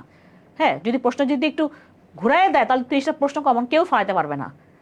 তোমাদের কথা হচ্ছে গিয়ে তোমাদের মন মতো তোমাদের 30টা প্রশ্ন কমন ফলাইতে হবে, তোমাদেরকে প্যারাগ্রাফ কমন ফলাইতে হবে, তোমাদের বাংলার কি বলে রিটেন কমন ফলাইতে হবে, সব কিছু কমন ফলাইতে হবে, মানে 100তে 100 তোমাদের কমন ফলাইতে হবে, না হলে আমরা ভালো না। এই হচ্ছে সমস্যা। তোমাদের মানে কমেন্ট দেখলাম আর কি আমাদের প্রাইভেট গ্রুপে, আমার আসলে কিছু বলার নাই, বুঝছো? এত সার্ভিস দেওয়ার পর তোমার যদি এসব কমেন্ট করো আমাদের আসলে কিছু বলার নাই। এখন আমরা আমাদের মতন সাধ্যমতো চেষ্টা করছি। এখন তুমি যদি তোমার পড়া ঠিক মতো না পড়তে পারো তাহলে এটা আমার কি করার আছে বলো? কোন দেশে সর্বাধিক সংখ্যক প্রবাসী বাংলাদেশে অবস্থান করছে? এটা কিন্তু আমরা সবসময় বলছি, দেখো যে আমরা জানি সৌদি আরবে সবচেয়ে বেশি কিন্তু আমাদের প্রবাসী কি বসবাস করে, ঠিক আছে? কিন্তু এই বছর আমাদের রেমিটেন্স আসছে কিন্তু বেশি ইউএসএ থেকে, কিন্তু বেশি মানুষ বাস করে। তুমি দেখবা যে আমাদের অনেক শ্রমিক ভাইরা কিন্তু কাজ করে কোথায়? সৌদি আরবে প্রচুর প্রচুর মানুষ কিন্তু তোমার কাজ করতে যায়। সেই হিসেবে সবচেয়ে বেশি প্রবাসী কোথায় আছে? সৌদি আরবে। তাহলে কি হবে অ্যান্সারটা? সৌদি আরব। 4টা দেশে কিন্তু বাংলাদেশের মানুষ যায়, কিন্তু সবচেয়ে বেশি অপশন অনুযায়ী কোনটা হবে? সৌদি আরব হবে। এবার 71-এ মহান মুক্তিযুদ্ধের সময় ঢাকা বিশ্ববিদ্যালয় এলাকা কোন সেক্টরের অধীনে ছিল? এটা তো একটা মানে ঢাকা বিশ্ববিদ্যালয় কোথায়? ঢাকা শহরে। তার ঢাকা শহর কোন সেক্টরে? 2 নম্বর সেক্টরে, সেক্টর 2। তাহলে বলো এখন তুমি যদি এগুলো যদি না পারো, এখন একজন কয় কিছুই বল তার কমন পড়ে নাই, তাহলে তাহলে কি বলবো তারে? বলো কিছুই কমন পড়ে নাই, তাহলে ও কি পড়ছে? তাহলে ও কি পড়ছে গত 3 মাসে? তোমাদের এরকম অবস্থা, তাহলে বুঝো যে একটা ধাক্কা খাইছো, সামনে আরো পরীক্ষা আছে, RU আছে, CU আছে, JU আছে, তারপর খুলনা, এই যে খুলনা তো এই সপ্তাহে পরীক্ষা, সামনের সপ্তাহে পরীক্ষা। সো এগুলোকে তুমি টার্গেট করো, যে একটা ভালো হয় নাই তুমি আরেকটা জন টার্গেট করো। এবার দেখো কি বলছে নিচে, কোন বিষয়টি জুলাই জাতীয় সনদ 25-এ উল্লেখ করা হয় নাই? উল্লেখ করা হয়, যেমন আমরা এটা বারবার বলছিলাম, দেখো যে আমি যখন যে সংবিধান সংস্কার কমিশন পড়ানোর সময় তখন বলতেছিলাম যে আমাদের বাংলাদেশ দ্বিকক্ষ বিশিষ্ট আইনসভা করার কথা বলা আছে, তাহলে এটা হবে না। তারপর আমাদের বাংলাদেশের নাগরিকরা আমাদের একবার কিন্তু সংবিধানে বাংলাদেশি, আমরা কি জাতি হিসেবে বাঙালি, ওখানেও ওরা বাংলাদেশি অ্যাড করছিল, ওটাকে আবারও নতুন করে নিয়ে আসবে, তাহলে এটাও আমার কিন্তু উল্লেখ করা আছে। তারপর আমাদের যে নারী প্রতিনিধিত্ব, আমরা এখন জানি আমাদের এখানে 50 জন হচ্ছে গিয়ে সংরক্ষিত মহিলা, এটাকে বাড়াবে। তারপর মোটামুটি 3টা বোঝা যায় যে এগুলা কি জুলাই সনদে থাকার কথা। তাহলে কি হবে অ্যান্সারটা? কোনটা নাই? চিকিৎসার অধিকারকে মৌলিক অধিকার হিসেবে স্বীকৃতি দেওয়া হবে, এটা হবে answer. HDI, human development index, তুমি যখন এটা পড়ো HDI মানব উন্নয়ন সূচক, তখন তুমি দেখো ওখানে আমরা মাথাপিছু আয় পড়ছি, হ্যাঁ, গড় আয়ু পড়ছি, তারপরে শিক্ষা নিয়ে পড়ছি। তার মানে তো বোঝা যাচ্ছে যে তারা কোনটা নিয়ে কাজ করে। দেখবা তুমি গড় আয়ু এই জিনিসগুলো কিন্তু এই HDI এর মধ্যে থাকে। তাহলে কি হবে অ্যান্সারটা? এই যেটা হবে শিক্ষা, স্বাস্থ্য এবং কি আয়ু হবে, তাহলে আয়, মাথাপিছু আয়, ওখান থেকে দেখো। তাহলে মাথাপিছু আয় ওটা দেখে তো তুমি এটা টাকা দিয়ে আসতে পারো, মাথাপিছু আয় এটা দেখে কিন্তু এই অ্যান্সারটা করা যায়, বি হবে অ্যান্সার। দারফুর, দেখো আমরা লাস্ট ক্লাসে সুদান নিয়ে কথা বলছিলাম, আলফাশের দারফুর শহরটা তুমি দেখো তোমার স্লাইডে লেখা আছে, 30 নম্বর লেকচারে স্লাইডে লেখা আছে দারফুর অঞ্চলটা নিয়ে। তার মানে আমরা জানি এখানে কিন্তু গৃহযুদ্ধ হচ্ছে, কন্টিনিউয়াসলি হচ্ছে। তার মানে কি হবে অ্যান্সারটা? যে দীর্ঘমেয়াদী সংঘাত ও মানবিক সংকটের কারণে। তার মানে এই যে এটা ওরা ঠিকই এই সুদানের এই গৃহযুদ্ধ নিয়ে কিন্তু প্রশ্নটা করছে, এটা একটা সাম্প্রতিক।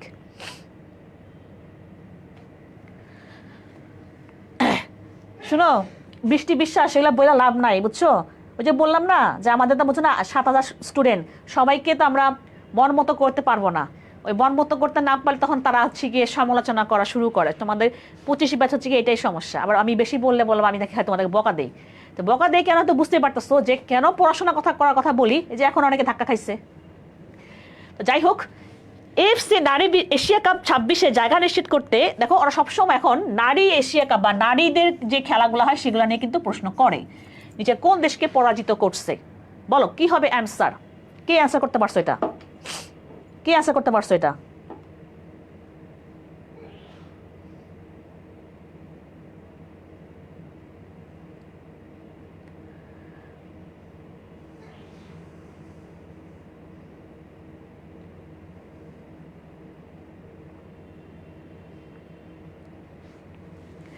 কাটমার্ক কত হইতে পারে ফয়সাল? সেটা হচ্ছে গিয়ে বললাম না যে 3টা ডিপার্টমেন্ট থেকে পরীক্ষা দেয়, সায়েন্স, আর্টস, কমার্স। তো সবারই কাটমার্ক ওভাবে সেম থাকবে না, আর্টসে কাটমার্ক কম হবে, সায়েন্সে কাটমার্ক বেশি হবে। আবার তোমার ডিপেন্ড করতেছে কারণ সিট সংখ্যার উপরে, সব কিছু মিলায় সবার কাটমার্ক একরকম হবে না। 3টা ভাগের কাটমার্ক 3 রকম হবে, এটা কমন না যে তোমাকে একটা কাটমার্ক বলে দিলে হবে। কিন্তু এবার বলতেছি আমরা একটা যে অল ওভার, যে যদি তুমি 50-এর উপর পাও তাহলে চান্স পাওয়ার পসিবিলিটি আছে, যেহেতু আর্টসের কি সিট সংখ্যা বেশি। সো দেখা যাচ্ছে যে 50 পাইলেও আর্টস থেকে হইতে পারে, চান্স হইতেই পারে, ঠিক আছে। কিন্তু আবার সায়েন্সে দেখা গেলে বেশি হইতে পারে, কারণ সায়েন্স সিট কম হলে তোমার তো কম্পিটিশন বেশি, তুমি যদি মানুষ বেশি থাকে ওটার উপরে ডিপেন্ড করে কাটমার্কটা হবে, এক্সাক্ট কেউ বলতে পারবে না।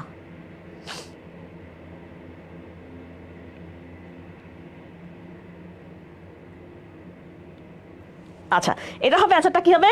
মায়ানমার হবে, মায়ানমার। নিচে কোন দেশটি প্যারিস চুক্তি থেকে সরে এসেছে? যারা 30 নাম্বার লেকচারটা করছো, 30 নাম্বার লেকচারটাতে যদি করে থাকো তাহলে অবশ্যই তোমাদের এটা পারা উচিত। একদম আমি এটা দিয়ে স্টার্ট করছিলাম জানুয়ারির 25 একদম ফার্স্ট এটা দিয়ে স্টার্ট করছিলাম। দেখো এখানে লেখাই আছে যে ডোনাল্ড ট্রাম্প সেকেন্ডবারের মতন প্যারিস জলবায়ু চুক্তি থেকে যুক্তরাষ্ট্রকে বের করে নেয় 20 জানুয়ারি 2025। এখন তাহলে বলো যে এটা আমার ক্লাসে ছিল না, তাহলে কি হবে? তাহলে বুঝতেই পারতেছো আমি তোমাকে অলরেডি বলে ফেলছি। একদম কি 20 জানুয়ারি 2025 একদম পুরো ডেট সহ আমার কিন্তু হলুদ করা আছে। হ্যাঁ, তাহলে কি হবে অ্যান্সারটা?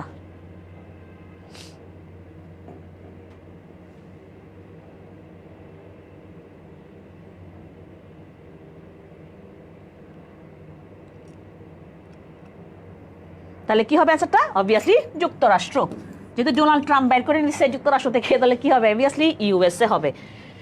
এবার আসো, একটি ছক্কা নিক্ষেপ করলে, এটা করলে হবে, বিজোড় সংখ্যা আসার পসিবিলিটি কত? দেখো এইটা হচ্ছে কি আমরা পরিসংখ্যানে, আমি পরিসংখ্যানে করছিলাম সম্ভাব্যতা, তাই না?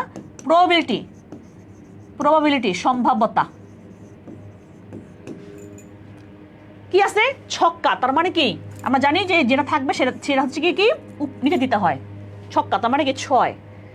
এখন কি বলছে? বিজোড় সংখ্যা আসার সম্ভাবনা কত? মানে 1 থেকে 6-এর মধ্যে আমার বিজোড় সংখ্যা কয়টা? 1, 3, 5, রাইট? তাহলে কয়টা? 3টা সংখ্যা, এখানে সংখ্যা কয়টা? 3টা। এটা উপরে বসবে, তাহলে কি 3। তাহলে কি হবে? হাফ। এটা তো আমাদের ছোটকালের অঙ্ক, তাহলে কি হবে? হাফ হবে। এখন তোমরা তো আবার আজকে এখনই পড়ো, 2 মিনিট পরে ভুলা যাও, আর এটা তো ছোটকালের অঙ্ক, এটা তো আরো ভুলবা। এটা তো তোমার না গলে তো এমনিও পারা যায় এটা, তাই না? ছক্কার অঙ্ক করো নাই তোমরা করো নাই? আমরা তো করছিলাম প্রবাবিলিটি। তাহলে আমি কোন আমলে করছি? আমি তো আর করিই নাই অঙ্ক আর পরে, তাহলে আমি কেমনে পারলাম এটা বলো? সম্ভাব্যতা তো আমরা পড়ছিলাম মনে হয় কিসে, এইচএসসি লেভেলে পড়ছিলাম মনে হয়। তাসের অঙ্ক আছে, তাস হচ্ছে 52টা। হ্যাঁ, লাল পড়ার সম্ভাবনা কতটুকু, এরকম আছে না, যে টেক্কা পড়ার সম্ভাবনা কতটুকু, এরকম অঙ্কগুলো কিন্তু আমরা এইচএসসি লেভেলে আমরা করছিলাম ছোটকালে। এখন জানি না তোমরা করছিলা কিনা, বাট আমাদের সময় ছিল এই সম্ভাব্যতা, প্রবাবিলিটি। এখান থেকে প্রশ্নটা আসছে, তাহলে কি হবে? হাফ হবে অ্যান্সার। তোমাদের ছিল এসএসসিতে, মানে এরকমই হয়, এসএসসি বা এইচএসসিতে ছিল। কয়বার পড়াইছি কোশ্চেন? আমি 3বার পড়াইছি, 3বার কোশ্চেন আমি 3বার পড়াইছি ক্লাসে। আমি লেকচার 30-এ পড়াইছি, লেখা আছে আলোচিত 2 মামলা। লেকচার 30-এ পড়াইছি আলোচিত 2 মামলা। জাতিসংঘ পড়ানোর সময় আমি যখন পড়াইছি যে আইসিজে, তখন কি বলছিলাম? যে একটা দেশ আর একটা দেশের বিরুদ্ধে মামলা করবে, একটা ব্যক্তির বিরুদ্ধে মামলা করতে পারে না। তখন আমি ক্লাসের মধ্যে লেখাই দিছিলাম যে গাম্বিয়ার বিরুদ্ধে মামলা করছে, মায়ানমারের বিরুদ্ধে মামলা করছে গাম্বিয়া রোহিঙ্গা গণহত্যার জন্য, আর এদিকে ইসরায়েলের বিরুদ্ধে মামলা করছে যে গাজা গণহত্যার জন্য। ইসরায়েলের বিরুদ্ধে মামলা করছিল কে? দক্ষিণ আফ্রিকা। কোথায়? International court of justice. এখন নিজেরাই বলো তাহলে কি হবে অ্যান্সারটা? তাহলে নিজেরাই বলো কি হবে? এই যে দক্ষিণ Africa international court of justice. কারণ যেহেতু ইসরায়েলের বিরুদ্ধে বলছে, এটা গাম্বিয়া হইতো। যদি বলতো মায়ানমারের বিরুদ্ধে, তাহলে এটা হইতো, দেখছো, মায়ানমারের বিরুদ্ধে হলে এটা হইতো, কিন্তু বলছে ইসরায়েলের বিরুদ্ধে, তাহলে কি হবে? দক্ষিণ Africa international court of justice, ICJ.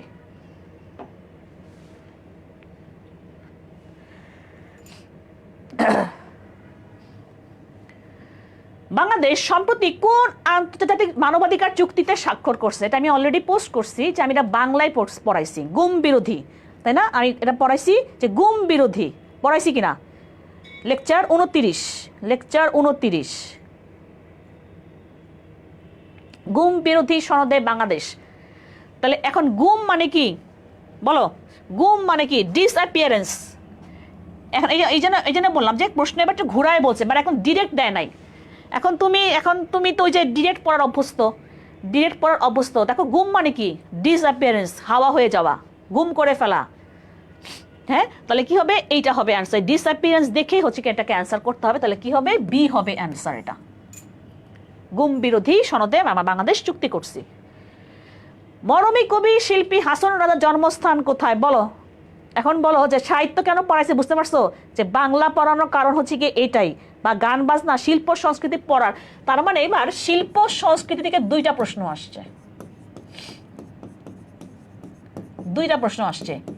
2টা অলওয়েজ এটা করে ঢাকা ভার্সিটি, যে একটা টপিক থেকে 2টা প্রশ্ন করে। এবার করছে এইখান থেকে, তারপর জুলাই সনদ থেকেও 2টা প্রশ্ন করছে, এবার দেখো এটা থেকেও 2টা প্রশ্ন করছে যে মরমী কবি, মনে আছে তোমরা নিজেরাই বলছিলে আপু মরমী কবি কি হেন তেন, হাসান রাজা পড়ার সময় নিজেরাই বলছো। সুনামগঞ্জ হবে, কি হবে অ্যান্সারটা? সুনামগঞ্জ। ঠিক আছে। দীর্ঘমেয়াদী অবকাঠামো অর্থায়নের ক্ষেত্রে কোন দেশ বাংলাদেশের সবচেয়ে বড় উন্নয়ন সহযোগী? দেখো এটা আমি বলছি যে বাংলাদেশকে সবচেয়ে বেশি সাহায্য করে কে? জাপান। সবচেয়ে বেশি ঋণ দেয় কে? জাপান। সবচেয়ে বেশি সাহায্য করে, তার মানে আমরা দেখতে পাচ্ছি আমাদেরকে জাপান কিন্তু এরকম কি বড় বড় কাঠামোতে কিন্তু আমাদেরকে হেল্প করে। সো তুমি দেখো ওই যে বলো না একটু ঘুরায় প্রশ্নটা করছে, ঘুরায় প্রশ্ন করছে, তাহলে সবচেয়ে বেশি সাহায্য করতেছে, তার মানে কি অবভিয়াসলি এটা কি হবে? জাপান হবে। এখন তুমি বলো, এখন তুমি বুঝতে পারছো যে খালি পিডিএফ পড়ে যাবো, খালি বই পড়ে যাবো, ঠিক আছে, কিন্তু ক্লাস করুম না, এটা হচ্ছে প্রবলেম। মেশিন লার্নিং কোনটির উপশাখা? এই যে এখন আমরা যেটা নিয়ে তোমরা কত কিছু বানায় ফেলাও, কত কিছু করে ফেলাও, কি করো তোমরা, কি নিয়ে তোমরা এখন? হ্যাঁ এক তো আছে, হ্যাঁ চ্যাট জিপিটি, ব্যাস পাইছো এক চ্যাট জিপিটি, তাহলে কি হবে অ্যান্সারটা? এটা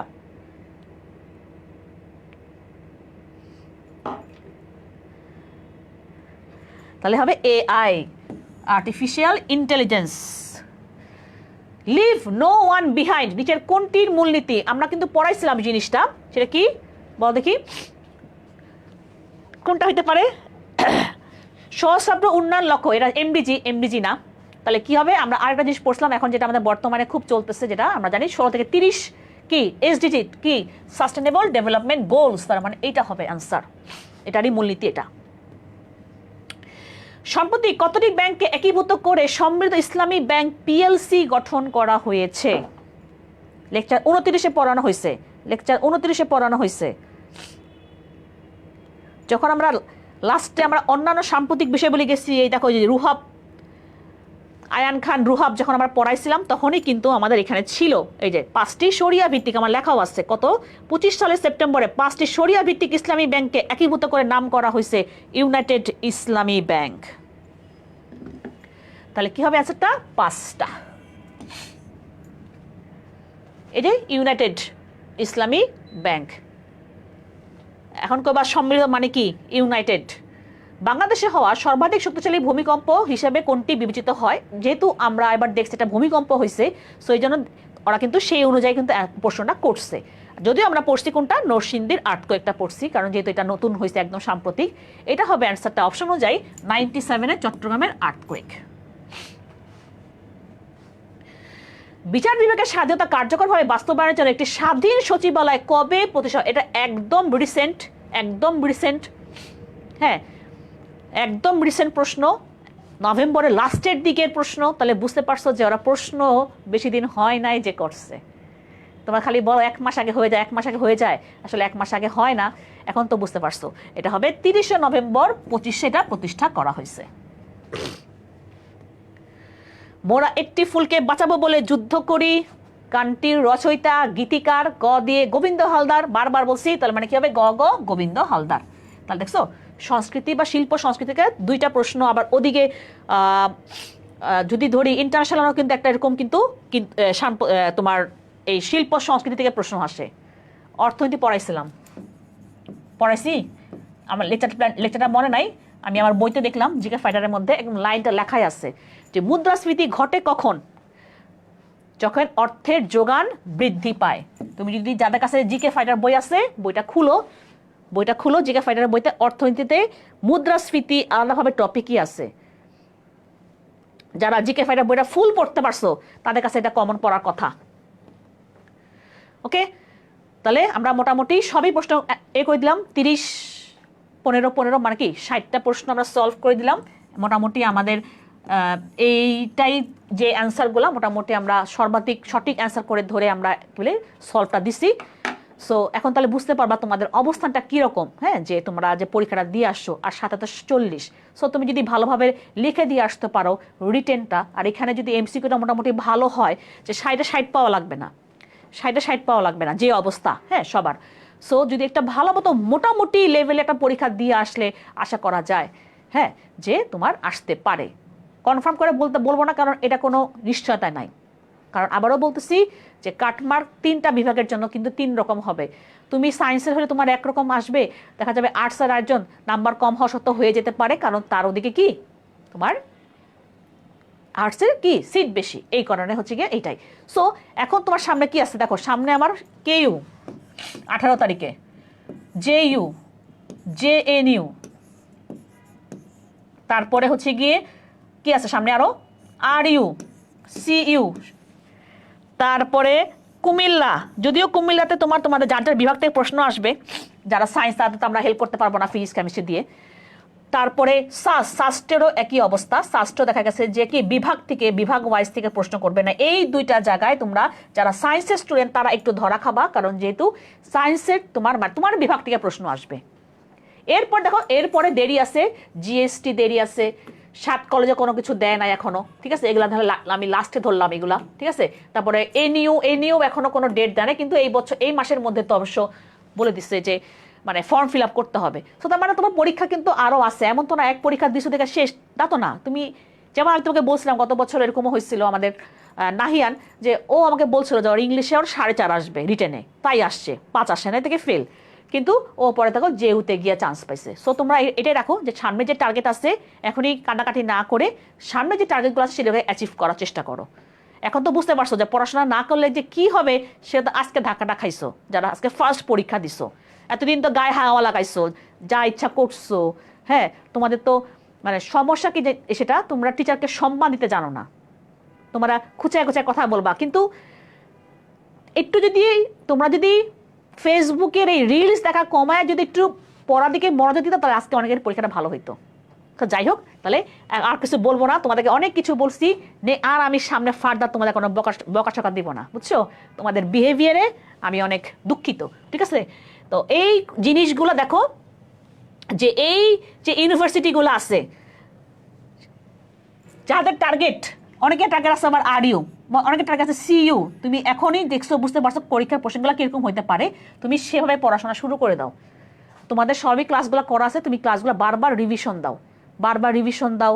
হ্যাঁ, যেগুলো তোমার কাছে মনে হয়েছে যে আমার কেইউতে রিটেন আছে, ঠিক আছে, কেইউতে তোমাদের রিটেন আছে, দেখো ঢাকা ভার্সিটির মতোই কিন্তু রিটেন থাকবে বাংলা ইংলিশে। হ্যাঁ, বাংলা ইংলিশ লিখলাম, হ্যাঁ বাংলা ইংলিশে রিটেন আসছে, তুমি সেভাবে প্রিপারেশন নাও। অনেকে বললা যে আমার আজকে ভালো হয় না রিটেন, তো তুমি সেভাবে প্রিপারেশন নাও। তোমাকে নিতে হবে তো, তোমাকে তো তোমার পড়া তোমাকে করতে হবে। তোমাকে বারবার বলছি তোমার পড়া তোমাকে করতে হবে। তোমার পড়া আমি করে দিতে পারবো না, তোমাকে আমি ধরাই দিচ্ছি, এখন তোমাকে আমি মুখে তুলে দিচ্ছি, এখন তোমাকে গিলতে হবে চাবায়া। এখন তোমারটা তো আমি চাবায়া, তোমারটা তো আমি গিলা দিতে পারবো না, বুঝা গেছে। এনিউর এক্সাম কি দিছে, ডেট দিছে? এনিউর এক্সাম কি ডেট দিছে 9 জানুয়ারি? এই এনিউর এক্সাম কি ডেট দিছে? এটা কি ডেট দিছে কিনা দেখো তো। এটা তো জিএসটি তো তোমার দেরি আছে এপ্রিলে, হ্যাঁ এটা বাদ দিলাম এখন আপাতত। এইদিকে মানে নির্বাচনের আগে হচ্ছে গিয়ে আমার পরীক্ষাগুলা হয়ে যাবে, এই হয়ে যাবে। এনিউ ডেট দিছে কিনা একটু শিওর হয়ে জানাও তো, 9 জানুয়ারি যে বললা।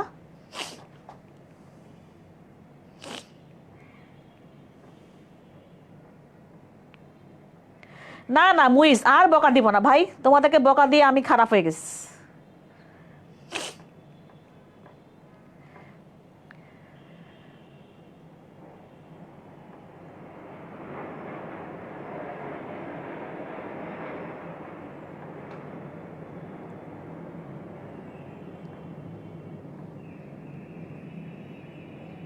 এনিউ কি ডেট দিছে দেখো তো।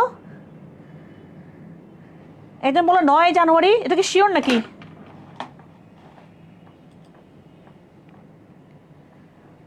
জি কি 18-19টা হলো কিন্তু অনেক যথেষ্ট। আফরিন জাহান লেখছো যে,